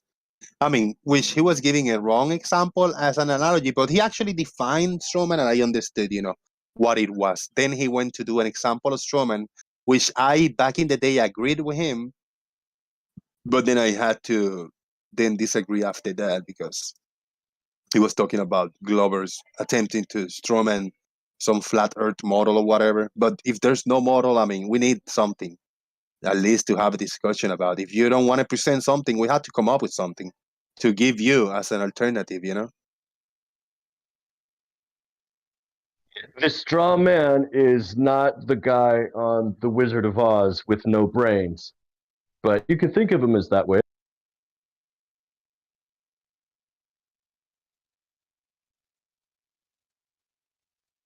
Oh, and the way I sang it was differently. I meant, do you want to build a straw man? Yeah, they already doing it. You want to build a straw man? Yes, indeed, they want. Uh-oh. We got a boat sinking and a sun sinking in the same picture. Oh, What's going on here? that can't be right because it just goes away. Oh, no, wait. No, hang on. That's stupid. It doesn't. It appears to set beyond the horizon because the planet's turning the other way.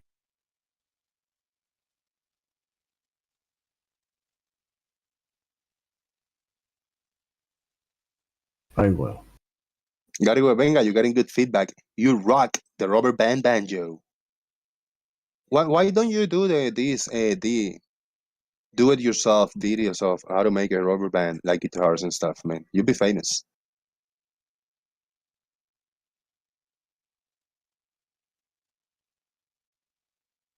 DIY.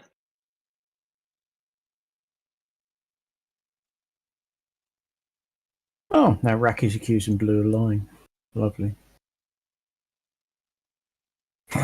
Wait, why is this word 10? Because I was going to take over your 10.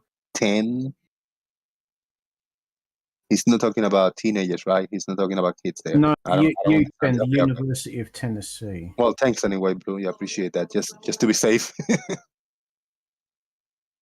Yeah, he's on. Oh, it's because he doesn't know how to do caps like a cap letter or commas, and he doesn't know how to structure the words. Okay, got it. No, but it takes time to actually type in your. Yeah, that's fair. That was a fair, legit timeout there. I appreciate it.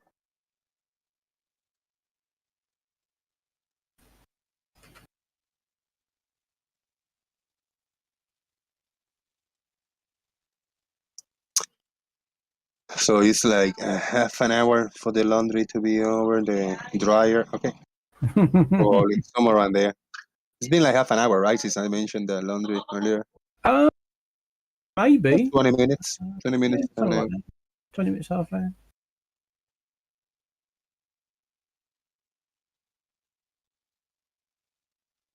hour. I started watching I found a little series. It's a little older, but it was cool.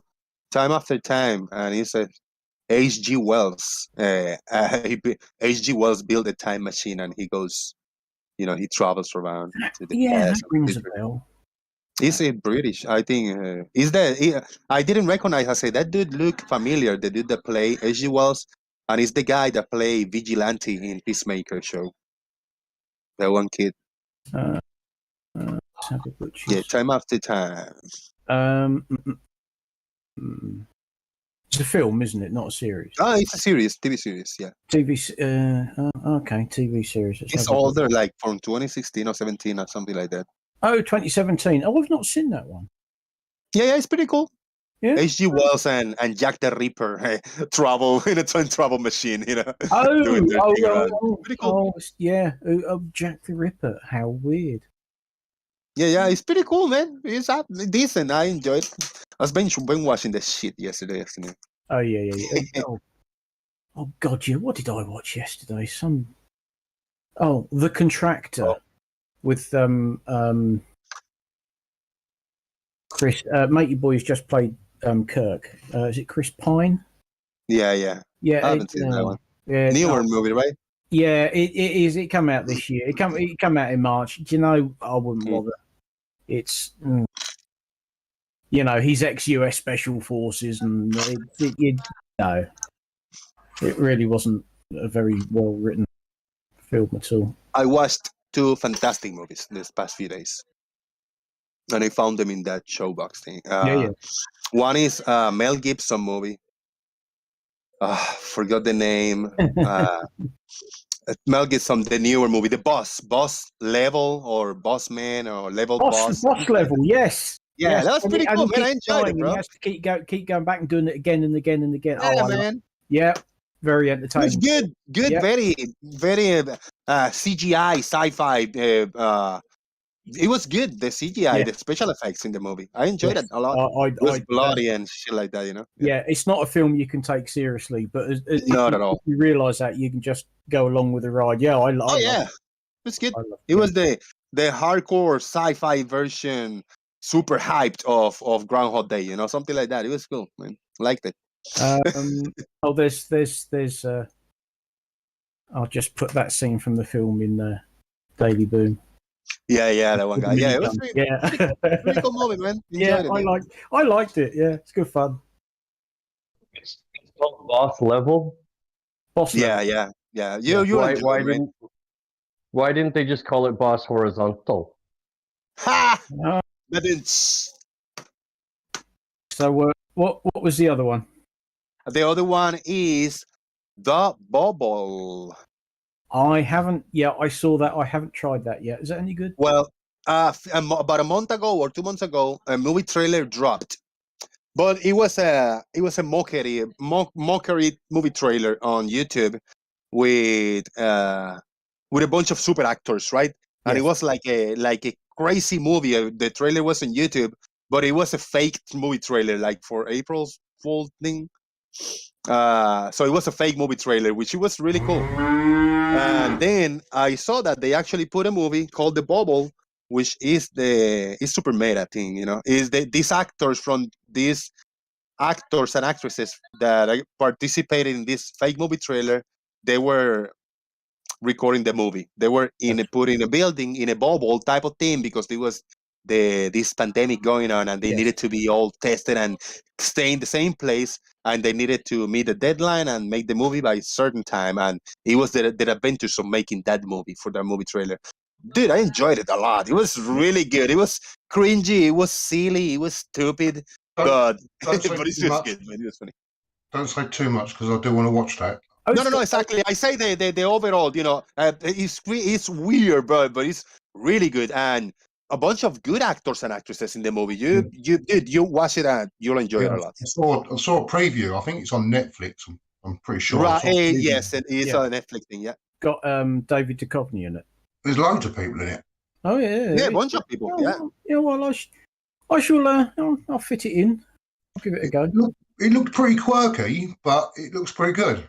Exactly, it's a cringy movie. Like, oh my god, but because they actually touch on little bit of a delicate topics going on right now, but in such an exaggerated way. A beautiful movie, man.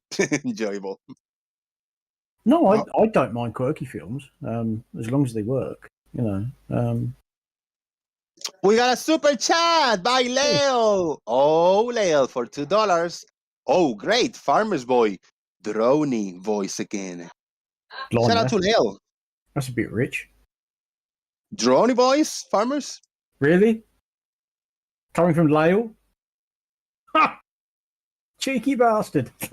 I watched Morbius today. Yeah, what do you think, man? I think it's the worst Marvel film I've ever seen. Oh, there you go.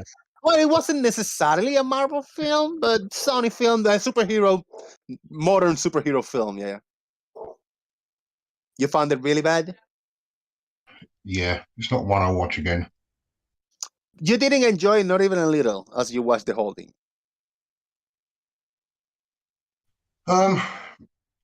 Maybe when I get a HD copy, I'll rewatch it and see if it changes my mind. But no, there wasn't a lot to it, and the ending was just absolutely rubbish.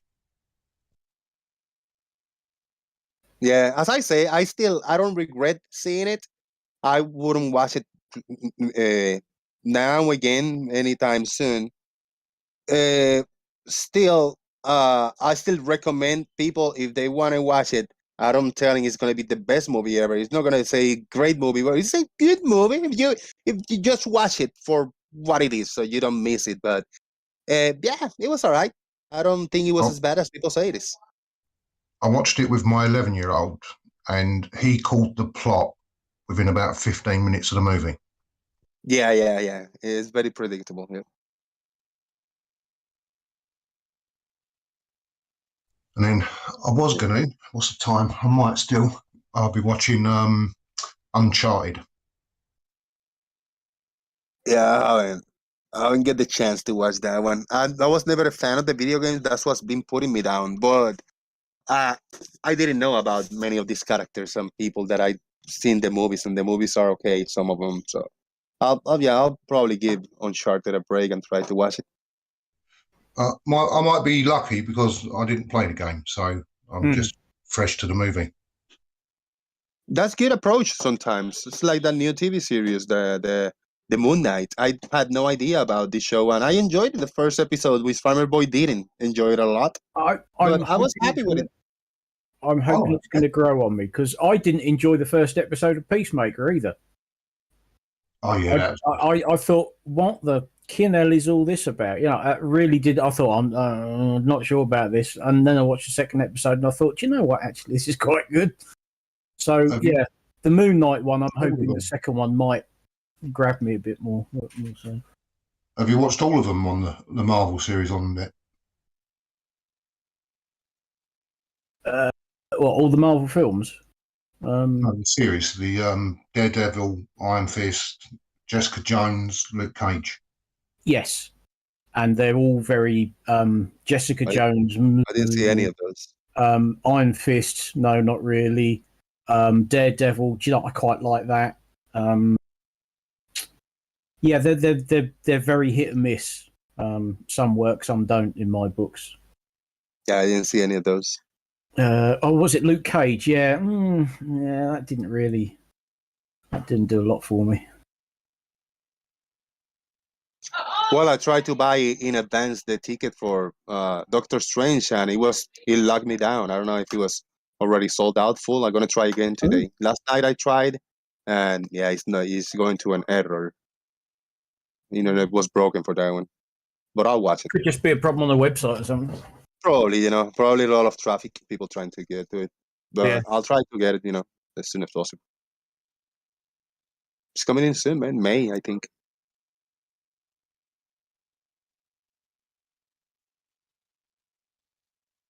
There's just so much stuff out there to watch. It's just it's not enough hours in a day.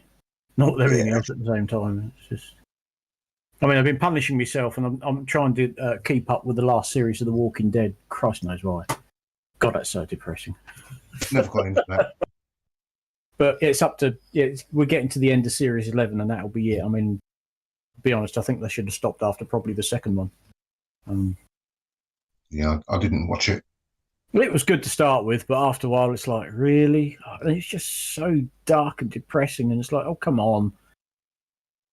But you get so far in that you think, no, I'll try and see it through to the end, Whereas others, you watch umpteen series of, and you just don't want them to stop. Like The Expanse. I love The Expanse. I got my teenage boy watching the IT Crowd. Ah, yes. That's a classic. He watched the lot. He loved it. He thought it was brilliant. Yeah. Yeah, very funny series, that. Very good. I never finished watching Behind the Curve. I never did see the whole thing. I saw the first half of the movie or something. I never saw in real time. I never witnessed the build up to the Bob Nuttall, reveal and the Jiran reveal. I never arrived to that. I seen it clips, but I never seen it as it took place in the documentary thing. Yeah. that was my second ever sort of knowledge of flat Earth. All right. Nice, nice. So what do you think about it, man? So you didn't know a lot of these people that was in the documentary, huh? No, I didn't. I was really interested to watch it because the first I ever heard about it was there was a woman on Big Brother, and she claimed to be a flat earther, but that was it. No one really went into it. I didn't really listen to anything she said, and that was the sort of first time I'd heard anyone say it, you know. Then the second time is when I saw it advertised on Netflix, and I was like, whoa, hang on a minute, that's real. Oh, yeah. Yeah, I've got to watch that. And I did. I watched it start to end. And, well, you know what I thought straight away. Fucking idiots. Yep. Now, after that, what was your approach there? How are you in YouTube now, hanging out with us? I mean, from that introduction to you until then, you've been talking to people on the internet. I suppose, I mean, this was a few years now since it came out on Netflix, isn't it? Was it 3 years, maybe? Touch more? Yeah, somewhere on there, yeah. So the first, I suppose, couple of years, I might have commented a few places, but I didn't really sort of go on any live shows. But did you browse it, or were you recommended on YouTube, or did you look up for any, you know? I've never watched anything they've put out. I've watched plenty of the debunking stuff, which is where I came across you, and I subbed to you on your first original channel. Right, yeah. So you actually, I mean, after you actually like YouTube Flat Earth and Flat Earth shows, or how was it? I mean, I'm just interested. How did you arrive to this first YouTube introduction of Flat Earth? From behind the curve off of Netflix. But that's it. So you went to YouTube and you did you type Flat Earth in YouTube, or how did you go about it? I think I might have actually looked for a couple of the people that were on there. I suppose I would have started with Mark Sargent. I'm trying to remember back. I mean, blimey. Yeah, I probably would have started with Mark Sargent. I'd look at him, and I suppose that took me to a few other places, and then I think I did see a few debunkers came up, and then I basically looked at who they were subbed to and picked a few channels out of there, you know. Nice one here. Shout out to Leo, $5. That's a big one, Leo. Thank you very much.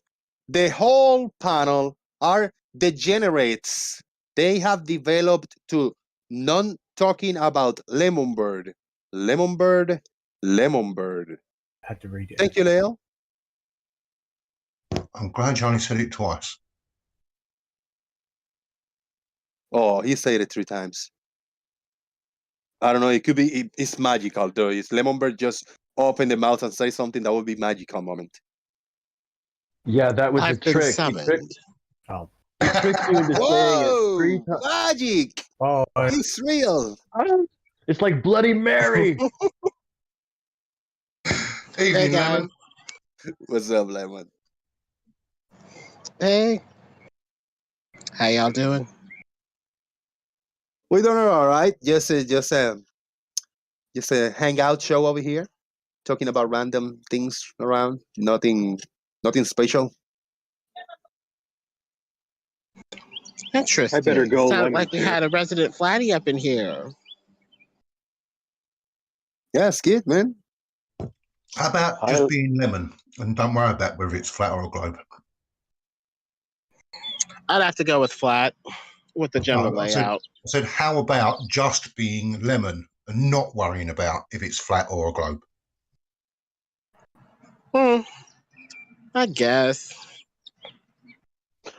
Hi, Lemon. Hi. We were talking films, Lemon. What's your latest film that you've seen that you can recommend? I just watched that Trainwreck thing with that Schumer lady, Amy Schumer, I think it is. Trainwreck. It rings the bells, like a comedy type of thing. Yeah. Feel good movie, comedy. Surprisingly addictive. Hey, Lemon, I got for you.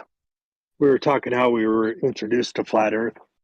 One of the first videos I saw was you on Fight the Flat Earth. Remember that? It's been so long ago. I remember going with Fight the Flat Earth, I want to say a year or two ago. It's been a long time, yeah. But that's how I was introduced, was Fight the Flat Earth. And yeah, That's similar to me. I was introduced through David Murphy and E-Dubs, Eric DeBay. Yeah, there were simpler times back then, back before the shit show.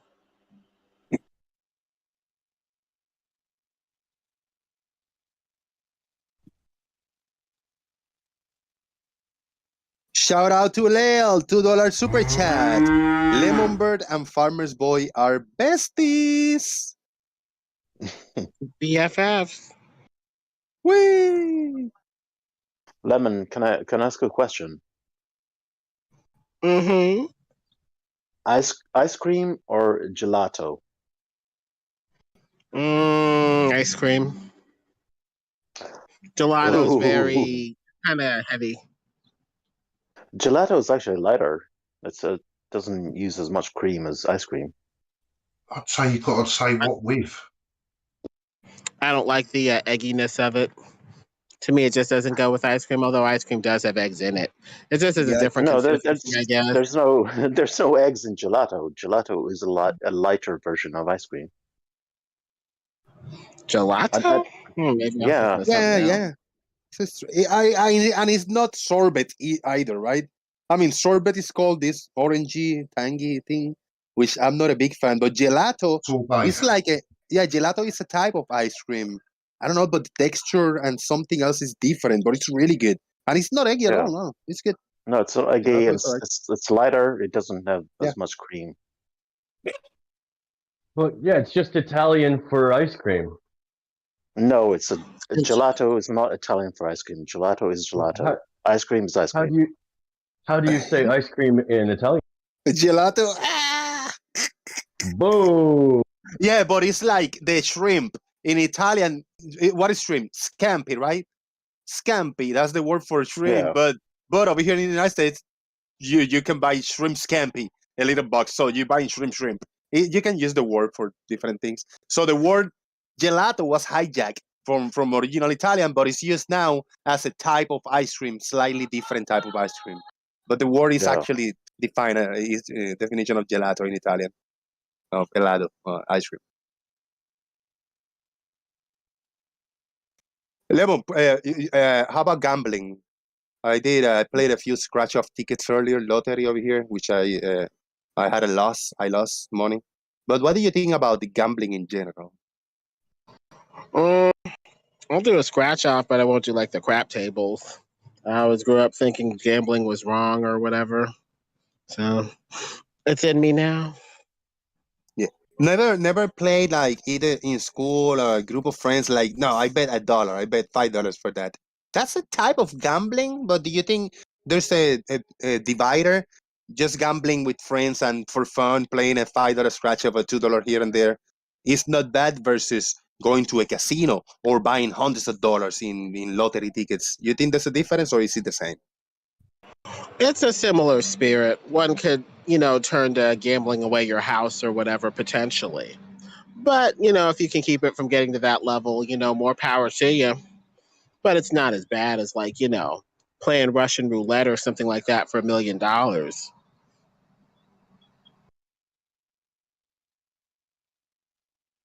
Is that considered? It's a gamble. When you play, it's a gamble. But as for gambling for money, I don't know. I don't think Russian roulette fit in that one. What's more valuable than your life? Yeah, I never met personally anybody that have played the Russian roulette. I guess the only other thing more valuable than that, I guess, is your soul, maybe. Now, that I don't know. I don't think, because I would never ever in my life will think about playing Russian roulette. That's a 50-50 chance. You either stay alive or you lose your life in the process. But as selling my soul, if I get approached by this tall stranger that got fire in their eyes and say, "You sold the soul to me. I'm the devil. You sell the soul to me. I'll make you rich. Here, you can get this, giving me a big ass envelope with a shitload of money." And I say, "What do I have to do? Just accept that your soul is mine." Oh, I'll fucking do it. Nothing will happen to me. It wouldn't change me whatsoever. I don't know. That's something that's a mental thing. You're playing Did you Russian ever- roulette all the time. Sorry, Jose, what would you like me to do for you, master? Yeah, right. You see, I know, right? Lemonberg, what do you think about that example? If somebody approached to you, this strange, weird guy, or maybe this good-looking guy, model type, like woo, and he flipped the jacket up and or whatever. He said, like, "Hey, your man, I got $1,000 here for you. Would you like to sell your soul to me? I'm the devil." I'd have to pray about it first. Like, Lord, Satan wants me to sell my soul. What should I do?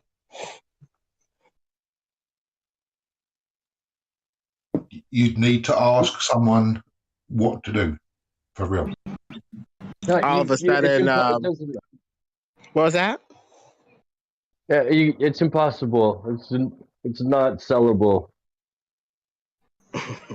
All of a sudden, I'm taking a shower and the words "no" get scrawled on the steamy bathroom mirror, and I'm like, Lord, I need a clearer sign than this. Please let me know. And then I walk down the street, and all of a sudden, like 3 people in succession say, "No, no, no." I'm like, Lord, why can't you give me a clear sign? And this guy come back to pick to the corner and say, "You want the 1,000 now? You're gonna get an envelope under your door, $1,000 per week. Just to say yes. Just say yes." Well, without a clear sign from the Lord, I guess I would go ahead, sure. I mean, and you don't have to do anything extra. You don't have to change anything now. I mean, now you know that you have sold your soul to the devil, whatever that means. You say, like, who's this guy? Where the fuck he's come from? Why he's giving me money? I don't have to do nothing. I keep living my life, loving my family, talking about church and religion everywhere. I have to do nothing. I'm okay with that. So I don't think it's a difference versus this guy come to you. They say, "Hey, I got $1,000 right now, right here. I got $50,000," and he show you a big chunk of money. Let's go to the corner, and I got a bullet in this 38 Smith & Wesson. Do you want to play the Russian roulette with me right now? I will say no, straight up. I don't have to think about it. Yeah, I think so too. I mean, my soul is like, my life, my ability to generate, value and revenue and stuff like that. And it's my connection to my creator. There's nothing more valuable than that, even money. Because I can always get, money again, even, without selling my soul, even though I might be destitute and broke now, in the future, in the city of, heavenly gold or whatever. All that stuff will be as nothing. Will it matter if you sign the contract in blood, or is it equally invalid?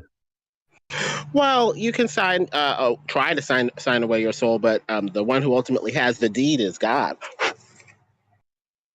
There was a cultist who dreamed that he couldn't get back his soul after selling it to the devil, and after he came to belief in Jesus, he had a dream that Jesus went down to hell and snatched the contract for his soul right out of the devil's hands and said, "He's mine." So it looks like, we may try to sell our soul to Satan, but the one who ultimately owns it is God. Under that logic, then we all might as well sell our souls then, because he can get them back anytime. Well, even though he does have the deed, are we going to, go with him or resist him? I mean, I guess the main problem is, he has the deed, but are we going to give him, peace? Are we going to submit to him? Or are we going to be like hell in his house? At that point, it'll be like, I own the deed, but I'm kicking you out because I can't have any peace in my house while you're here. At that point, it's a little different. God would still own it and always own it, but that doesn't mean that he has to keep you around. Lawyer, just look at the fine print. It's not something I'm going to have to worry about, so I won't worry about it. It's like what happened with that Lucifer fellow. He was in there.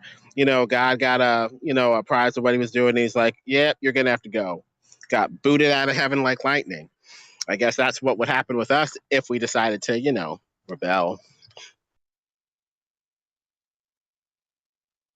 Yeah, but rebelling is not the same thing as selling your soul, now, is it? In a way, it is. If you're, refusing to acknowledge who actually owns the deed and title.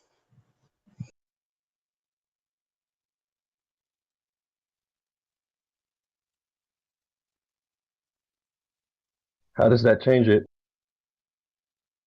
It's a form of rebellion.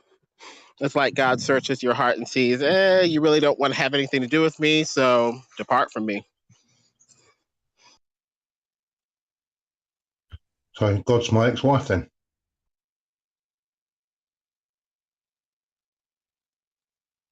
I love looking at the testimony of people with near-death experiences. Like one person said they went down to hell and Jesus was with him and he was crying. And he was, crying in a, sort of, way where he's like, they never loved me. He's crying over all these people that are down there. And he said, they never loved me. It's like very personal. That image to me was just so powerful. That's why I love listening to near-death testimony, near-death experiences like that. It's easier to say. Bev, try thinking if you're listening. You posted a link earlier. I'm going to delete it because I didn't see it. But you say that there are two different links. So I'm going to delete the previous one. Right now, there's no links of this audio clip that you posted. There's nothing.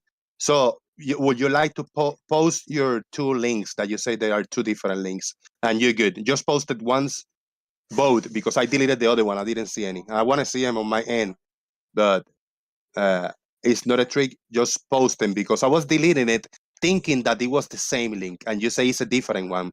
But the first one was too far back. So now if you want to post them back to back, I'll make sure that they are two different ones, and there's no need to repost them again because that will be considered spamming. So post them, you're good to go. Whenever you want at your own time. I do find it weird how Bev always has this thing about straight lines. I mean, to me, a straight line is just the shortest distance between 2 points on a surface. And it doesn't matter whether that surface is a flat plane or a sphere or, a rhomboid or whatever it is. It's just the shortest distance between 2 points on a surface. Thank you. All right, so there's the two different ones. All right, got it. Thank you. Whoever want to listen, Bev insists in posting two clips. I'm going to play them. Let me grab my phone so everybody can hear. Hold on. Shame you can't spell.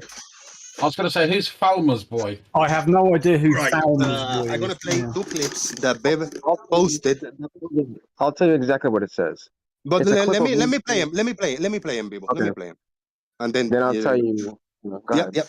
That's fair. Okay, there's two clips. There's one is 4 seconds and this one 23 seconds. So let me play the 4 seconds one first. Hold on. I gotta click it to download it on my phone so I can listen to it. Fuck. Okay, here's the first one. This is 4 seconds. Hold on 1 second. Let me just say something. It's a tangent to a straight line which is on a curved surface. That's the first clip. I'll play one more time. Tangent Hold to on a straight 1 second. Let me line. just say something. It's a tangent to a straight line which is on a curved surface. All right. What do you think about that one? It goes back to what I said, people, So doesn't it? That's why I kept asking Bev, what is a straight line on a curved surface? What's that called? It's called a straight line. A tangent?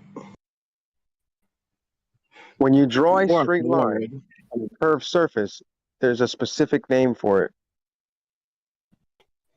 Well, a tangent would be on the ball, intersecting the ball at one hypothetical point. A chord would go through at least 2 points in the circle like a diameter is a chord. No, but a geodesic.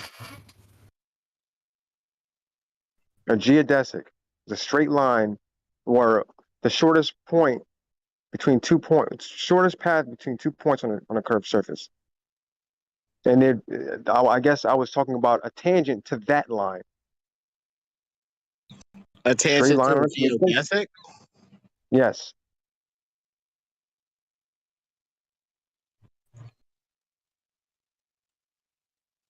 All right, we got a second clip. Let me play the second one, so I can move on. This one is slightly longer, like 20 plus seconds. So here we go. Your line from 2D, 3D automatically becomes curved. Is that how you envision it?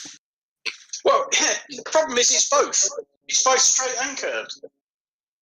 Both? At the same time. Yes, of course it is. Oh, what the fuck, man? Wow. I've got that recorded. Cheers. I just can't believe that you Give can't us some get more. your head around. Just give us some more. Farmers, that was something, bro. Come on now. That was Farmer's Boy right there for all of you. Thank you, thank you. No, Farmer's Boy. Yeah, it's Falmer's Boy because I can't spell.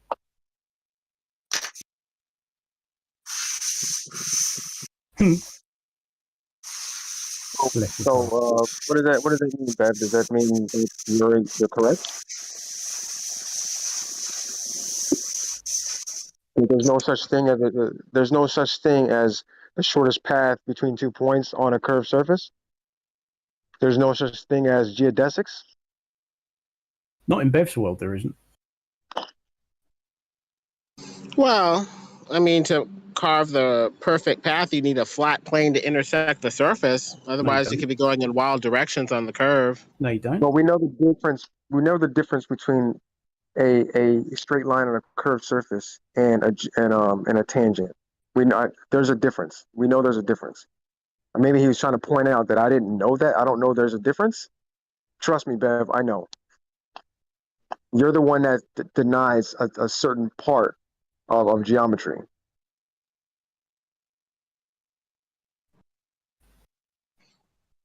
Well, a tangent goes at 90 degrees to a line going straight through the center of the circle. Most of it's just idealized math, though, beyond that, because for a tangent to exist, it would have to intersect the circle at exactly 1 point, but what's a point?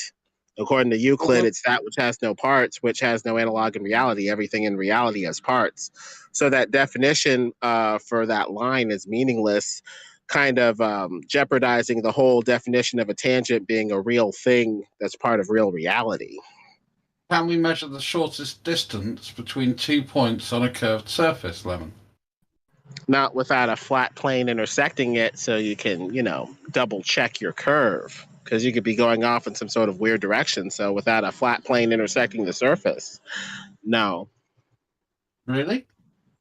So I can't take multiple measurements and find out which one's the shortest? You could try, but a shorter distance would be a curve through the surface, hypothetically. No, a straight line is on the surface. It's not through the surface, isn't it? There would be a straight line chord that goes through the surface. No, that's going through the surface. A straight line, by definition, is on the surface. Well, then you wouldn't really be able to go in a straight line on the surface. It would be a curve. No, because a straight line is the shortest distance between 2 points on a surface. Yeah. Not through How the can you surface, double check but that without a flat plane intersecting the shape? you need to Impossible. check your prepositions. Lemon, let me Without answer a a flat question. plane intersecting it. Lemon, What was that? how would you measure the circumference of a basketball? You would take a string around the whole thing. And then you can take that string and then measure that string, right? Yeah. So there you go. Have we done that with Earth? I mean, we may have No, just I don't- drawn an arbitrary circle over a flat plane and assumed it was a ball.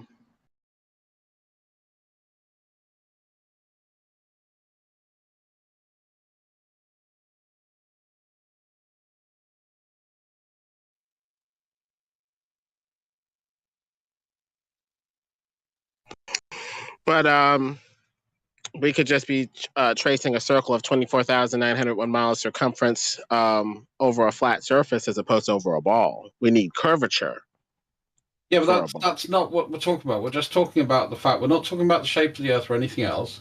We're just talking about a straight line. A straight line is the shortest distance between 2 points on a surface. Whether that surface is a flat plane or whether it's a sphere. It's still a straight line because it's on the surface and it is the shortest distance between 2 points.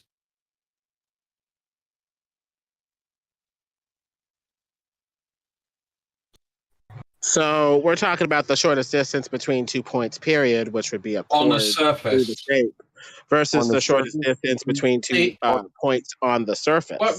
Why do you keep sort of trying to get away from the fact that a straight line is always on a surface? Because the definition is inferior. It doesn't really help us for the purposes of this discussion. It muddies the waters and confuses, and as an inferior definition, it needs to be jettisoned and discarded for a better. Lemon, if you're driving, right, and you're driving up a mountain, and you don't turn left or right, are you going in a straight line?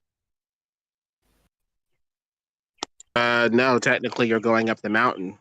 You're trying to go on the surface, but you're actually going in a deviating path that's deviating from straight.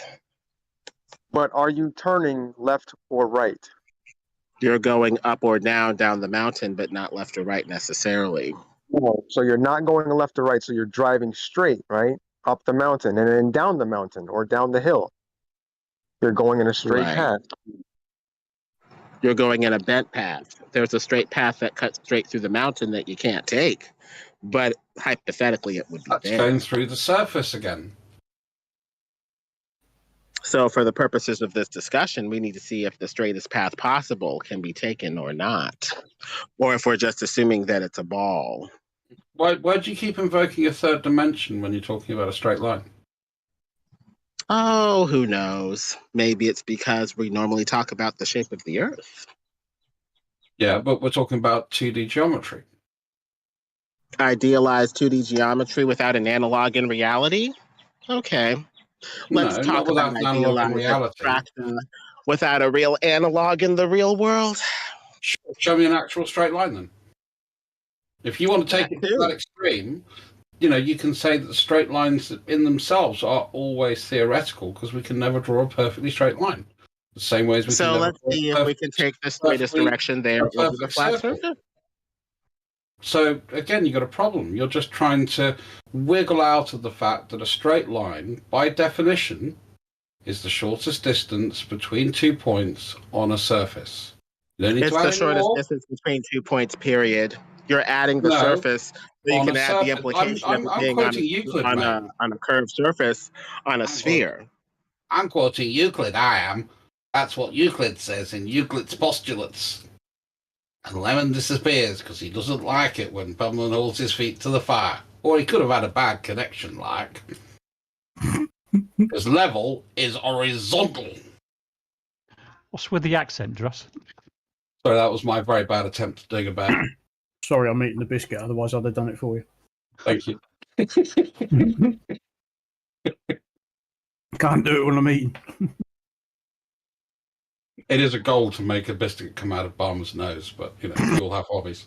I was gonna ask him using this analogy. What do you mean, oh dear? No, sorry. I'll just take the swig of water when John said that. So it nearly worked. I was going to ask. It's pity the lemon's gone because I was going to ask using a question using this analogy. So if we imagine a flat Earth, right, and let's just imagine that it's all land, it's nothing else. I'm in my car. I take a bearing of 90 degrees, so due east. I travel 750 miles due east without deviating from that bearing whatsoever. Am I still traveling? Am I still going 90 degrees due east on a flat Earth? Because it seems to me at some point, somehow, magically, if I keep going in a straight line, I do not turn my steering wheel, I'm going to be going at some point southeast or south even. Mm. Well, no, because obviously, south is always towards the rim. North is always towards the hole in the middle where the record goes. And you're Yeah, just but I'm going caught in the track. I'm going to hit the rim at some point, aren't I? If I keep Yeah, going in a exactly. straight line. Yeah, that's what I'm saying. So therefore, I must surely be going south somehow, even though according to my compass, I'm going due east. Because Magic. the rim is always south, isn't it? Right? According to the flat Earth the model. So how does that work? That's what I'd like to know if there's any flat earthers listening. Don't hold your breath. Yeah. Yeah, I mean, Bev is the expert on geometry here. You know, we need him to come in and actually make that point. I'll even go on mute and not talk to him because he doesn't like me very much. So then, you know, if you transpose that onto a ball, okay, so I'm driving my car due east around this ball. It doesn't matter it doesn't matter how far I go. I'm going to circumnavigate that ball, and due east is still going to stay due east. To the right of me is 180 degrees, which is south. To the left of me is 0 degrees, which is north, and behind me is always going to be 270, right? So it works, but on a flat Earth, it doesn't. I can't understand why.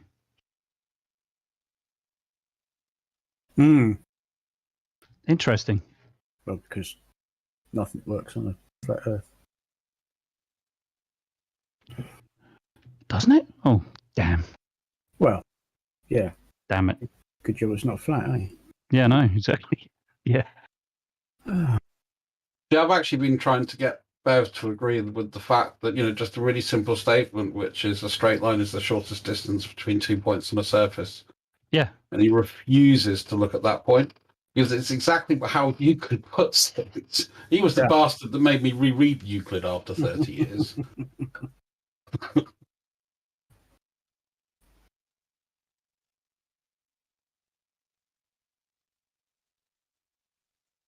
some reason, he just wants to run away from that point because it kind of screws with all his stuff.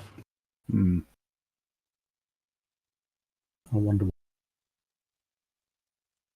He did teach me what a non-developable shape is, though. So, fair point. Well, that's one thing that comes out of all this flat Earth nonsense. It does make you go away and think, hang on a minute. I remember. It makes you do. It makes you do. I just got back here. I just got back right here. Yeah. Hey, could you play that short little clip that I posted in Discord? All right. I got it. Let me download it, open it, and then I'll change the screen share. I'm on it.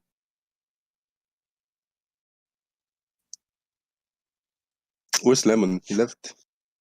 He said they had to go eat. It was food time. That's fair, yeah. Food is good. Food is good. Yep. All right. Let me change my screen, and we got this right here. What is this from, Vivo? This is a clip I pulled from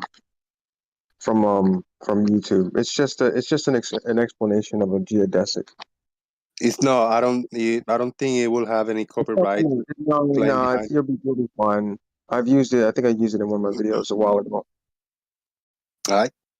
Okay, that is up, and if you guys are watching my screen share, you should be able to see it, and let me know if you can hear this. Suppose we zoom in very closely. You heard that? Yes. Okay, I'm gonna go back, and I'm gonna play the whole thing. Here we go. It's 1 minute and 12 seconds. Boom. Suppose we zoom in very closely so that the curved space can be approximated as being flat. Can't hear anything, huh? You cannot hear that video playing? I heard it. I heard just a moment ago, but I can't hear anything now. It had sound. Well, on the stream it does, but well, play it on your end. I went back all the way. 1 minute 12 seconds. Scroll up in the Daily Boom and watch it on your end. YouTube. The audience will be able to see it in real time. Let's try not to interrupt for the next 1 minute 12 seconds. 3, 2, 1. Here we go. Suppose we zoom in very closely so that the curved space can be approximated as being flat.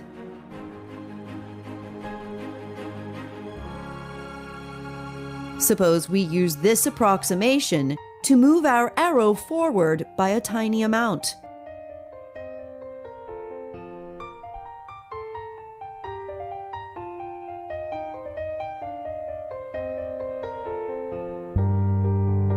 We now correct for the fact that the space is not flat by rotating our arrow along the line perpendicular to the surface.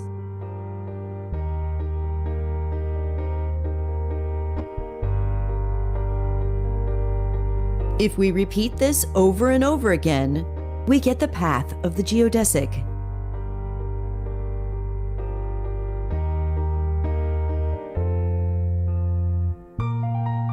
One thing that all these examples have in common is that the curved space is represented as a two-dimensional surface embedded in a three-dimensional space that obeys Euclidean geometry. Suppose we zoom in very closely so that... Interesting. That's it, man. Very good. Very good. Very good. Demonstrates it very well. And I must remind, sorry, but I had to delete that. It has copyright images on it, bro. Sorry, carry on, guys. What do you guys think about it? Yeah, so that kind of explains it. A geodesic, straight line over a curved surface shouldn't be that difficult for Bev to understand it. But I guess in Bev's world, there are no curved surfaces.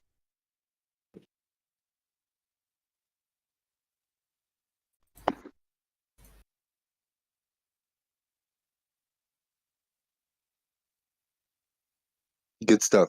I got it to stay on mute most of the time because of the beat music in the background, so I don't want to get a chance with it. That's kind of what I meant when I said tangent to a straight line over a curved surface. Well, you got to remember that Bev refuses to accept there's such a thing as spherical geometry.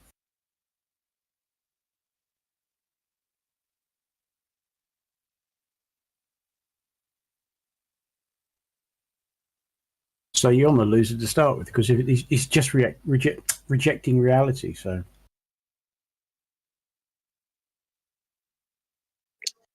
Thank you.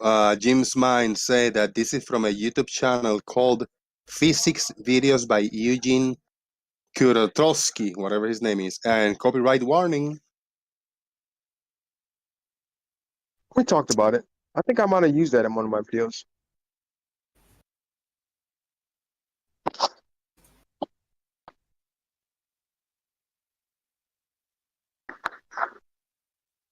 And I didn't get a copyright. Is it time to put racket into my mouth? We got a lot of spamming on the YouTube chat box. Can somebody take care of the spamming? The spamming account. Thank you guys. Thank you very much. Oh, here we go.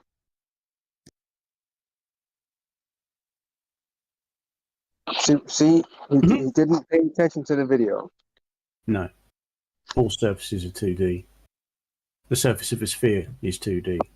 What are we talking about? We got to get people watching on YouTube in context of what's going on here. They're getting half of the story. Bever said that a 2D surface means there is no tangent to it. All surfaces, by definition, are two-dimensional. Yes, regardless if they're flat or curved. Yes. The surface of a sphere, which is a three-dimensional body, the surface of it is 2D. My name is Dross, and I support this message. Thank you. I wear the badge with honour. And pride. Well, Global Mummy's right. The Earth is not a 2D surface. It's a 3D body. But its surface is 2D. What do you mean, you people? I must watch that film again. So, again, he says, B-Ball says the tangent is to a straight line. A tangent is a straight line that touches a curve at one point, not a straight line. So again, you're misrepresenting what I'm saying. A straight line on a curved surface and a tangent are not the same thing, Bev. If this is what you think that I think, you have the straight line on the surface of a curve, and you have the tangent, which touches the surface at one point. This is understood. Tell me where the tangent touched you, Beeble. In a place I didn't like.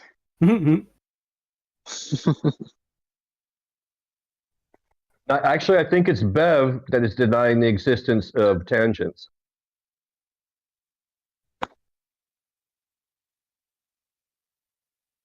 I don't know. I was called by them a tangent man once.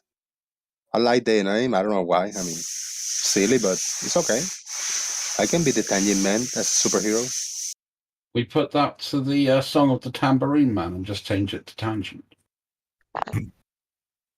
Yeah, that would work. Just tangent, and it has nothing to do with lemons or any citrus, anything citrus. I think someone else is getting jealous because we're not talking about him. I mean, they got to deny the tangent line, otherwise the whole argument with the sextant falls apart, right? They've got to. He's a tangent. Bev's asking, where is the straight line? It's on the surface, Bev. Did you forget again? Yeah. Well, if Bev actually had the courage to come in here and make his point, as I said, I will happily go on mute and just let Beeble and him hash it out. He thinks that there just cannot be a straight line on a curved surface. There just cannot. Lately, in the past few months, Bev have grew up to be a very scared man, and he wouldn't go anywhere with his cronies. Yeah. Bev, what is a geodesic?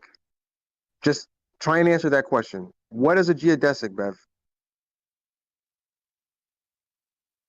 You can type it in the chat what you think a geodesic is, or you think a geodesic doesn't exist.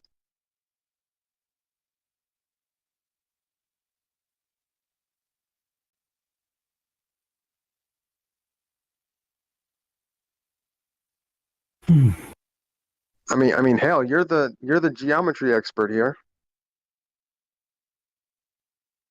Thinks you. Go ahead, type it in the chat, Bev. What is a geodesic? You can Google it, and then take a screenshot of the definition.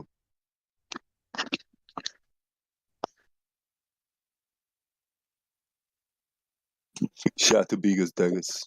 This one. Oh yeah. Yeah, R. Buckminster Fuller.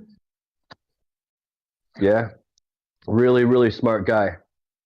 He said there shouldn't be any. He did geodesic domes, right? Popularized them, among other things.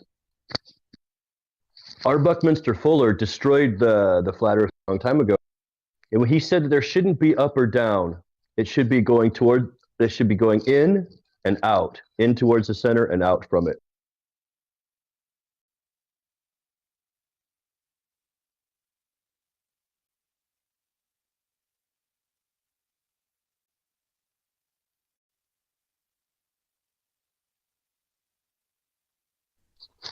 But Bev will have you believe that geodesic domes can't exist because geodesics don't exist.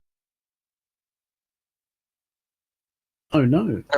It's because he thinks once you draw a line on a curved surface, it's no longer a straight line. It's curving around the curved surface. Yeah, but it's still straight. But still straight. Yeah. Well, the example I did on camera once, I drew a straight line on a piece of paper. I asked whether the flat Earth is this straight? And they went, yes, it is. I then wrapped a piece of paper around a can and said, is it straight? It's straight. And their heads imploded. Runtime error, need more cheese. I haven't changed the line. I haven't changed the distance between the 2 points. Exactamundo. All I've done is made the surface a bit curvy. I've got a definition of geodesic from MathWorld, Hoffman.com, and I think it explains it pretty well. A geodesic is a locally length-minimizing curve. Equivalently, it is a path that a particle which is not accelerating would follow. In the plane, the geodesics are straight lines. On the sphere, the geodesics are great circles, like the equator. Right. Is the equator curved? No. Don't deviate to the left or right. No, it doesn't. It's straight.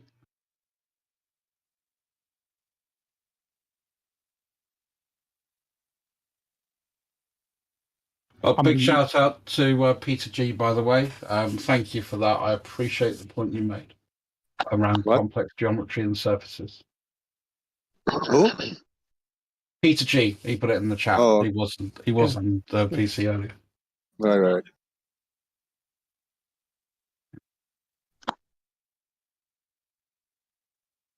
If a geodesic does not exist, a great circle route does not exist, what is Tiny Captain been doing all these years? Yeah.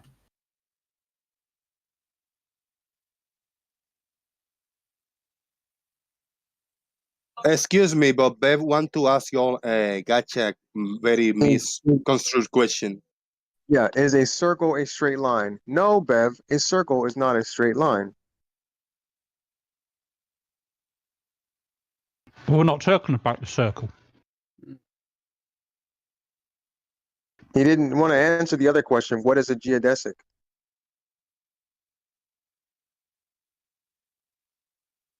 No, Fabulous Circle is not a straight line. It's just got pretty diamonds of vajazzling done. Yay. Like the fabulous Mula and Mae Young. Rest in peace, both.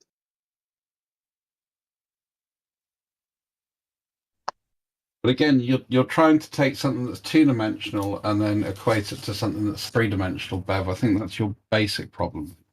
Yeah, it's like it's confusing a circle with a sphere. They are not the same thing.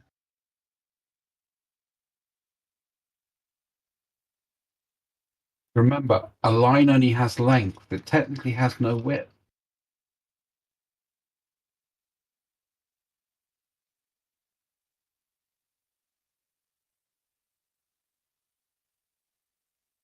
Why does he think that straight lines can't exist on curved surfaces? You want the blunt answer?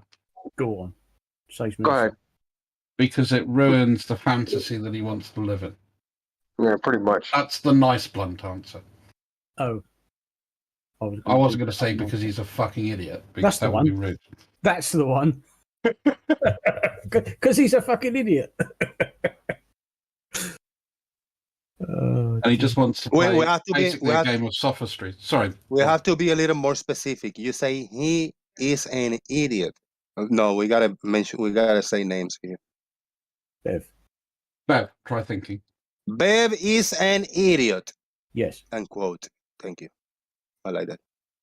You gotta be straight. Okay. You paraphrased me, but I appreciate the paraphrasing. Have we got to be straight? Just say he's severely You misled. gotta be fabulous. Severely We must be misled. fabulous.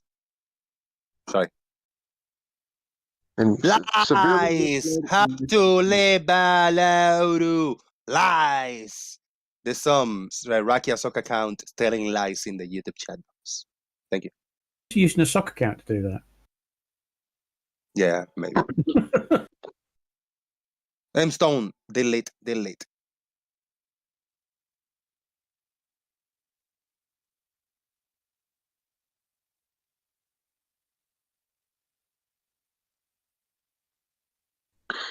All right, I think it's time to change the subject. I'm tired of talking about Bev. Yeah, we're about to get out of here very soon. Yeah, level isn't a straight line, Bev. Sorry. I feel good because I just ate a little chocolate bar, so I'm like, I'm good. I came back to life. He's got the sugar buzz. Yay. Hell yeah. Oh, yeah. Know exactly what you mean. So has anybody seen the latest from Artemis 1? They've interrupted their wet run, haven't they? Yep. Because a fan wasn't working. Yeah. Which is fair enough because it's a vital part of ventilation, and you don't want the guys who are doing the work to like pass out or anything. So I think they might have another stab at it tomorrow, possibly. Yeah, Are you suggesting that it was a problem with the desk fan, Farmer's Boy? Is that what you're suggesting? It's a little bit more than a desk fan, but Yeah. yes, it was a vital part of ventilation for the area they were working in, packed up. And No, it's just the way you said it. Sounded like you were talking about a desk fan that didn't want to get too yeah, hot. there's a desk fan, and they kept pressing the button, and it wouldn't bloody work. And if you check it's plugged in, is the fuse okay? And yeah, it wouldn't work. So yes, I think whether it was a supplier or an extract fan, it was a vital part of the health and safety aspect of the operation. And as it wasn't working, they said, "Yeah, let's knock it on the head, and we'll have another go tomorrow." So I was extracting the urine their Farmer's Boy. I know. It was to do with the refueling, wasn't it? But they needed the ventilation system so you didn't get a build up of fumes. And as it failed, you could get a build up of fumes, and it's not the sort of thing you want to be breathing in for any great length of time. Exactly right. There you go. I'm doxing myself by showing the inside of my case. Are you showing that off again? Oh, good grief. Dross, come on. Oh, actually, I guess that's a bit of... Dross, you got the camera on? Hold on. Oh, people need to witness that. There you go. I do like neat cabling when I do neat cabling.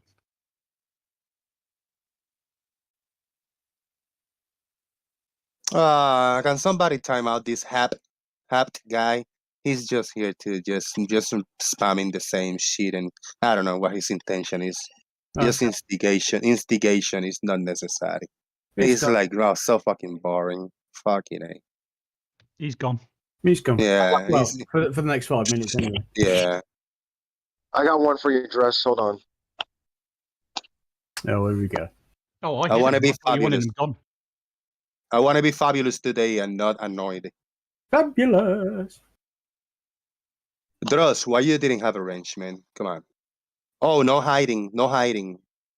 We cannot hide people. No, we don't can hide time them them. out. You just Yeah, time we them time them out. Yeah. Only hidden people leave the hiding to me. No hiding people. Time out, yes. Hiding, no. Oh, fair I enough. need to know who's hiding. Yeah, I need to know who's hidden. And there's no, as for right now, there's no, I mean, it hasn't been something done in order to be hidden, you know? It's okay. Time out. No, I misunderstood you. I thought you said you wanted him gone, so that's what I thought. Yeah. The comment, yeah. Sorry.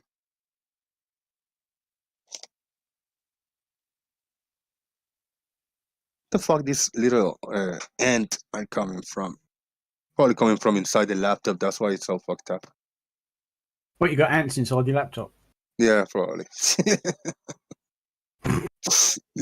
Well, I mean, you sat outside. It's. I suppose it's possible. Oh yeah, and the 17 times that I had dropped sweet drinks in top of the keyboard and stuff. That might have something to do with it. Yeah, your laptop is now a sugar haven.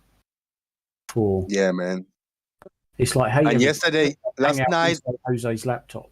Last night started acting up, and he was like moving the mouse and clicking stuff around. I go like, what the fuck? So I, wiped down the touchpad. He was Jose. doing it, man. What's up, man? Jose, we can't use his name in chat. What's the problem? I don't understand. I don't know. I don't know anybody with that name, so we shouldn't use a name, unrecognizable names like that for somebody here. Like if somebody want to start calling Kuso. But he's in the chat though. But we start. Who is? Oh, okay. Who is in the chat? Okay. That's the thing. Nobody knows. I don't want to know that. I mean, Hasn't that's he certain already people doxed? knows. So are we just avoiding saying his name because it's Yeah. Okay. Because Or you, M. he's Stone. If I already want to start, doxed himself. but if I I mean, want to there's start no- calling you Ralph, and let's say that you tell me that your real name is Ralph, and a handful of people know that you're Ralph. I cannot start calling you Ralph because a lot of people is going to be left out. Even though you might not mind, and some people don't mind, I just don't want to do that because it get confusing. So if you want to talk about somebody or tag somebody that is here, we got to use the name that people uses here, you know. Not the name they used to use, but the name they use. Oh, okay. So just recently, the in the screen book. name. Yeah, The screen current names. It's screen okay. name. Yeah. I just want to say to Earth is Life, you spent way too much on a cooler and RAM, man. It's a nice cooler and RAM, don't get me wrong. We spent way too much on that. Even Too much on what? On your cooler and RAM. Are you suffering from RAM envy? Actually, that's not. I wanted to get the bigger one, but I only got the small one. You have a clock? No, I don't. So maybe I did spend too much. That's 64 gigs too. Oh, hi, Ralph. Well, I like your idea, Jose. Keeping it, that does keep it more simple, and I like to keep it simple. No, that's Ralph. Yeah, it's like I mean, like, still getting used to it. I'm forgetting your name because you are kind of a newer guy here. Snestley Wipes. This is Grubus. So I actually met you as Grubus, but you changed your name. You didn't have the Grubus for too long.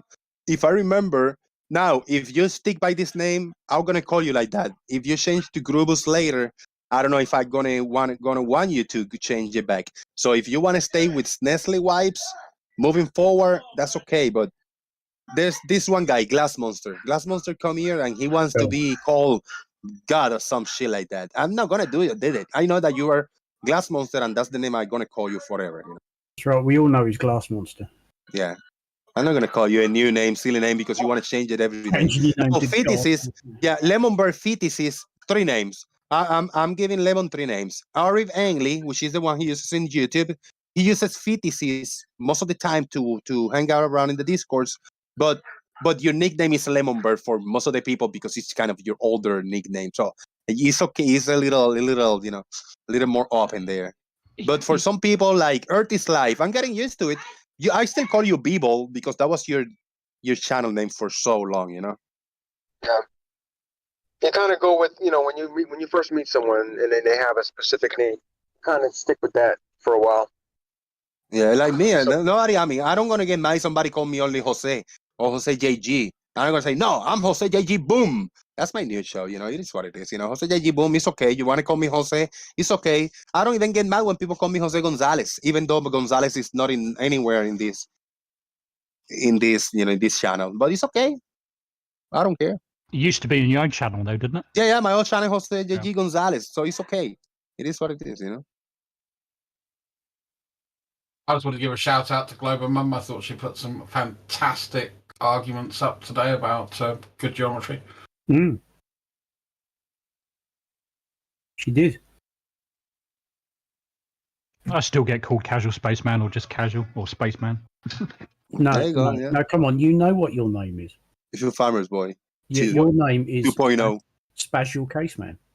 Farmer's Boy too.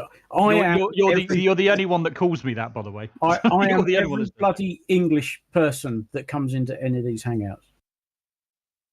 Be it me, you, Druss, Stingray, they're all called bloody Farmer's Boy.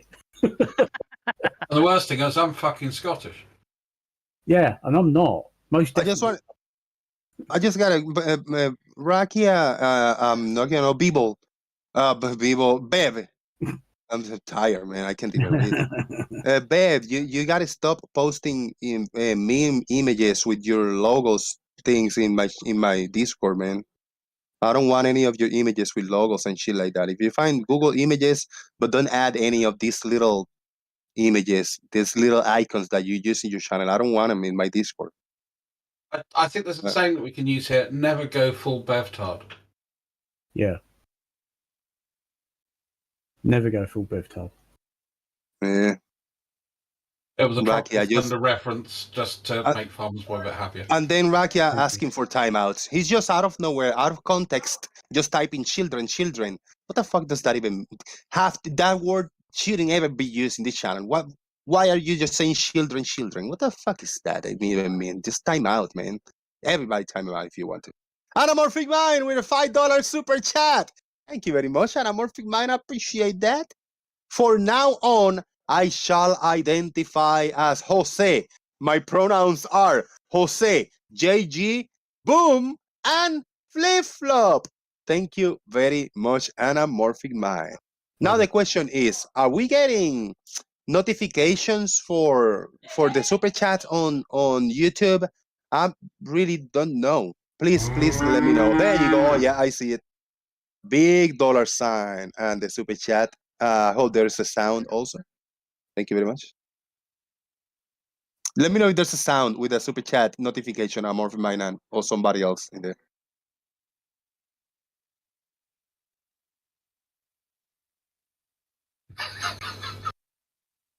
So I like Tiny Captain's statement.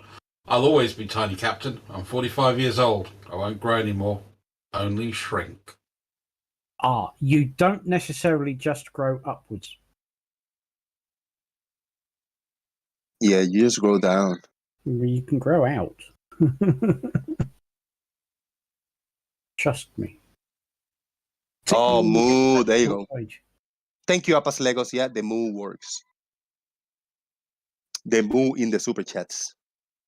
Cool. We got cows announcing that we got money. Yeah. Moo. A herd of moos. Herd of no's.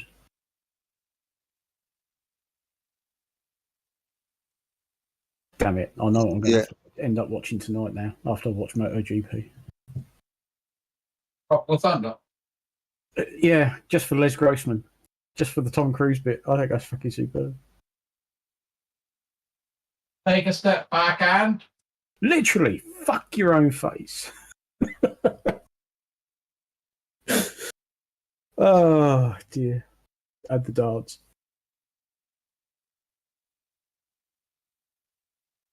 Dancing in the rain. I don't know where that come from, but I just thought about dancing in the rain. Sounds like a good idea. Well, Living la vida loca. What's that, Russ? I said it's a wonderful feeling to be happy again. Yeah. Citizen 9 with £2. Say. Drum roll. He say. A herd of Dales. Thank you very much, Citizen 9. I'm going to have to mute myself and listen to this on my own. I mean, the YouTube watch page. Pounds, say. Drum roll. He say. I think it's time for me, gentlemen, to wish you all a sweet and pleasant night. Yeah. Good night, mate. Thank you very much, Ross. Appreciate it. I'll leave you with my final comment, which is a straight line is the shortest distance between 2 points on a surface, as long as it's a regular surface. Thank you to Peter. Nice. You know what? I like the touch when the cows, when I get a super chat, the cows don't give 3 fucks on who's talking or who's doing nothing. The cows will move. Yeah, in top of you. Move. Yeah, it doesn't matter. And I'm gonna have to raise their volume up because they must interrupt and not let anybody be heard as they move.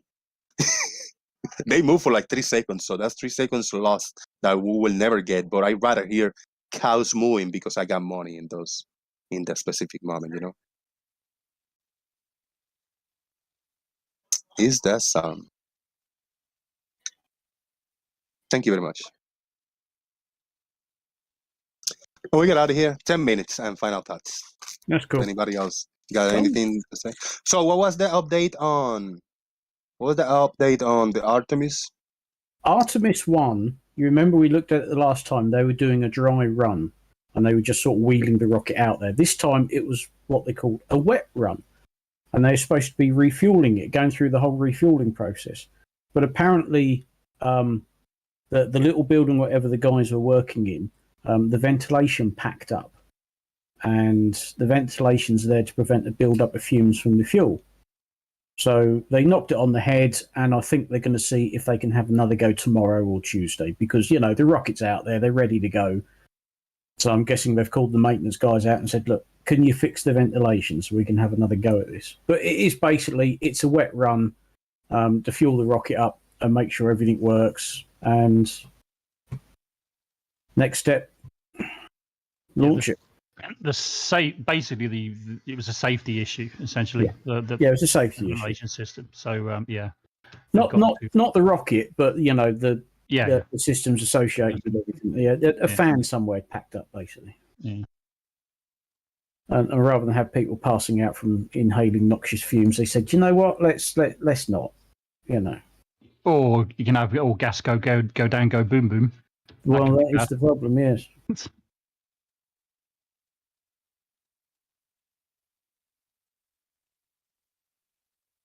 Moo bitch. Moo, bitch! Get off the way. Get out the way, I say. Moo, bitch! Oh, John Watson says, moo! With 5 pounds. Let's hear the cow say it. Uh-oh. It's still processing. Still processing.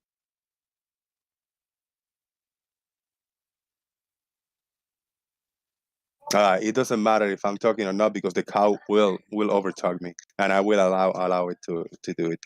Thank you very much.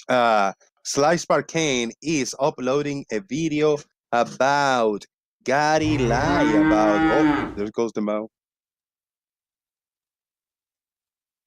Comes the moo. Yeah, thank you very much. Uploading a video about Gary Lai about him. You want to show it? Depends how long it is, Lai. Few minutes. I'll show a few minutes of the video. I'll show a few minutes, and then we'll send everybody to go finish it. Watch the conclusion in your channel. That'd be good. Be posting it now or? Yeah, if you depends because I'm about to get out of here, Sly. So it depends on when it's uploaded and posted. I can show the first minute or so and share the link so people can go and finish it up there because I'm about to wrap up the show. That's perfect. We'll show the clip of your video, and then when we get out of here, people can go and check it out. Good times, good times. Summon the Del Cows. No. These Neo and Morpheus are genius doing origamis. Oh, that is brilliant. Yeah. Yeah, Neo and Morpheus are genius on origami.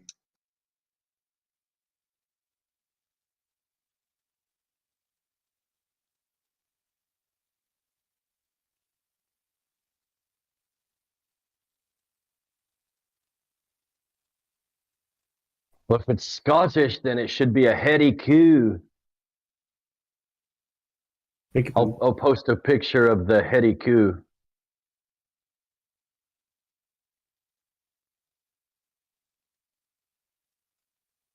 I like that. I like the way you think, Dross. I like the way Shaq vibe. I like how Shaq vibes. Yeah.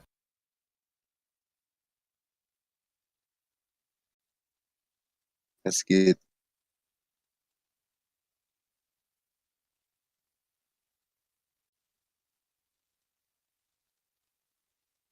Thank you, Amorphic Mind. Yeah. That's great. Origami. Piece of paper pen. Yes.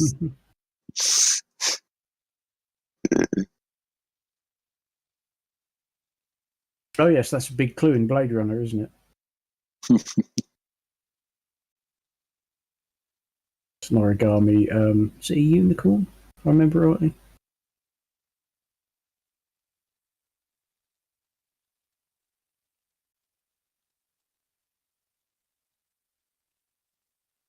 I like the technique this chick got with cows. I like her technique. Like what she's doing. You got to be careful though, because if they stampede, they'll run you over and knock you out. Happened to me brother. You forget how big and heavy a cow is until it hits you.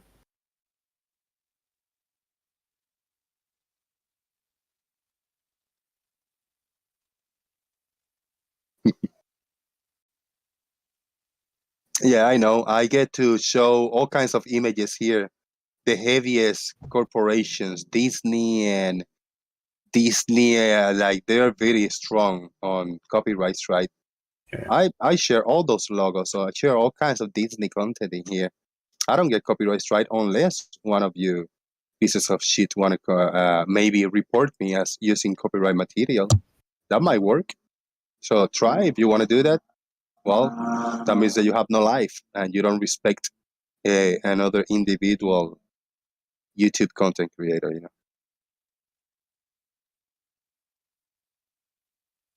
Yeah, it's allowed. If I show this image, I can show you for all during the whole show. All the show long, I can show this with the JCPenney logo over here. Nothing will happen. That's allowed. That's okay. I mean, I'm not JCPenney. That image doesn't belong to me. It's in the okay. GIFs in Discord, so it's Yeah, it's in the GIFs. It's for public use like that. Oh, It's Sly okay. said the video render is going slower than hoped, so it could take a while, as YouTube is wont to do. Yeah, like this Mickey Mouse. That's a Disney character. I can put this up all day long if I want to. Nothing will happen because it is allowed on YouTube.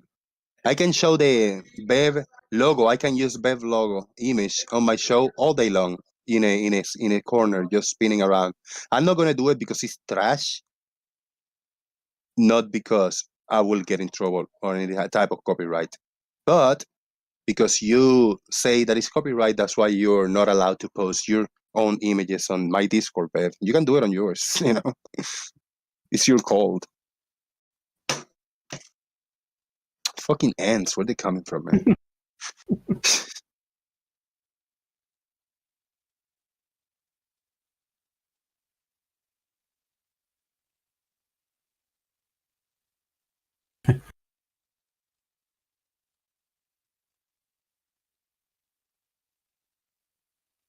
Yeah, good point, Glober. He doesn't choose.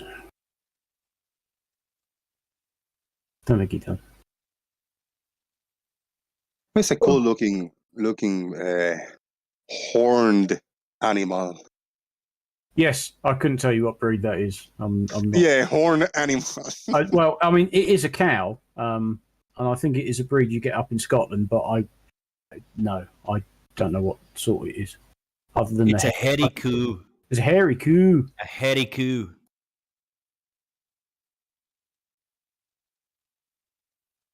Yeah, I like that. I like that movie. Yeah, Kung Oh, Fu there you go. Hustle. It's so Scottish they call it the Highland. There you go. There you are. It looks very Ice Age. I mean, it throwback, looks doesn't it? It looks great, man. It's what like one of those great actors in the lines of I don't know William Dafoe or an older like Gary Oldman, like looking old or somebody like that, like he has a powerful presence, you know. Yeah. And it does great pair of horns.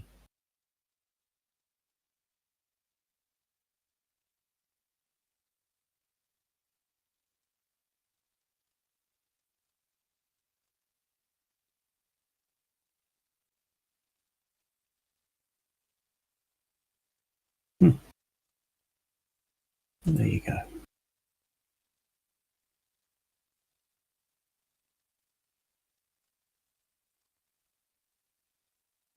Oh, excuse me. Let's get out of here. Let's do final thoughts. It's late there.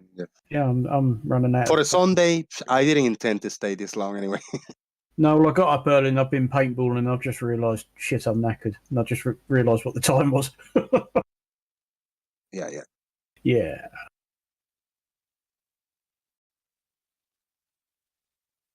There you go. That's the man. Final thoughts. Let's get out of here.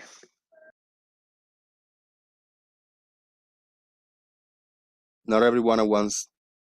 Okay, well, I will chime in and say... Waiting for you to call out the names, but what kind of... I didn't do it right.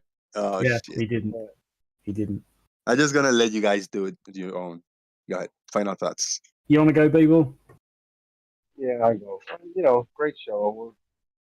Of course, we always have the normal the trolls come in and insert the presence with Can you hear him? I guess we sort of wait. Can you hear me? Barely. Wait. Okay. Go ahead. I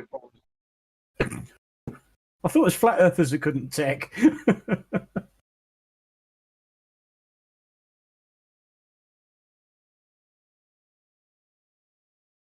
Go ahead. Who else? Who else want to go? Well, I'll just thank you for another cool Sunday Mass hangout. I've enjoyed 95% of it, so thank you very much. It's been cool. Thank you very much. Thank you very much. Is that better? Go ahead. Yeah. Good show, Jose. Of course, we always get the few trolls from the Bev crew to come over and assert their nonsense. But I do think that we should probably try something and maybe just completely ignore them for like a week or so and see what happens. Yeah, I know you said you like talking about them, but I mean, like, let's see what happens. I don't like talking about them. I just it's entertaining seeing their silliness and sometimes reading their comments. Right. So that's all. Good show, Jose.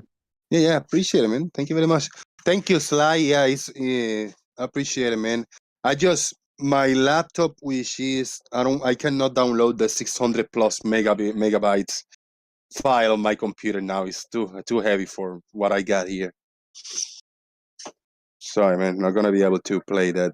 But everybody, make sure that you are check on Sly Sparkane channel. He's gonna be uploading a video very shortly. Lemon, you there for final thoughts? Hold on. We got the sounds of Florida. I missed those today. Oh, you heard? Yeah, just about. There you go, the Doppler effect. Welcome to Florida. How about that? Alim. Yeah, I became a Flober today thanks to Glober Mom. I like that. We can visualize the globe in different projections, flat, round, cube, any shape you want. That it's still a sphere. Boom and moo. Was that boom backwards? Boom backwards is moob. There you go. Thank you very much.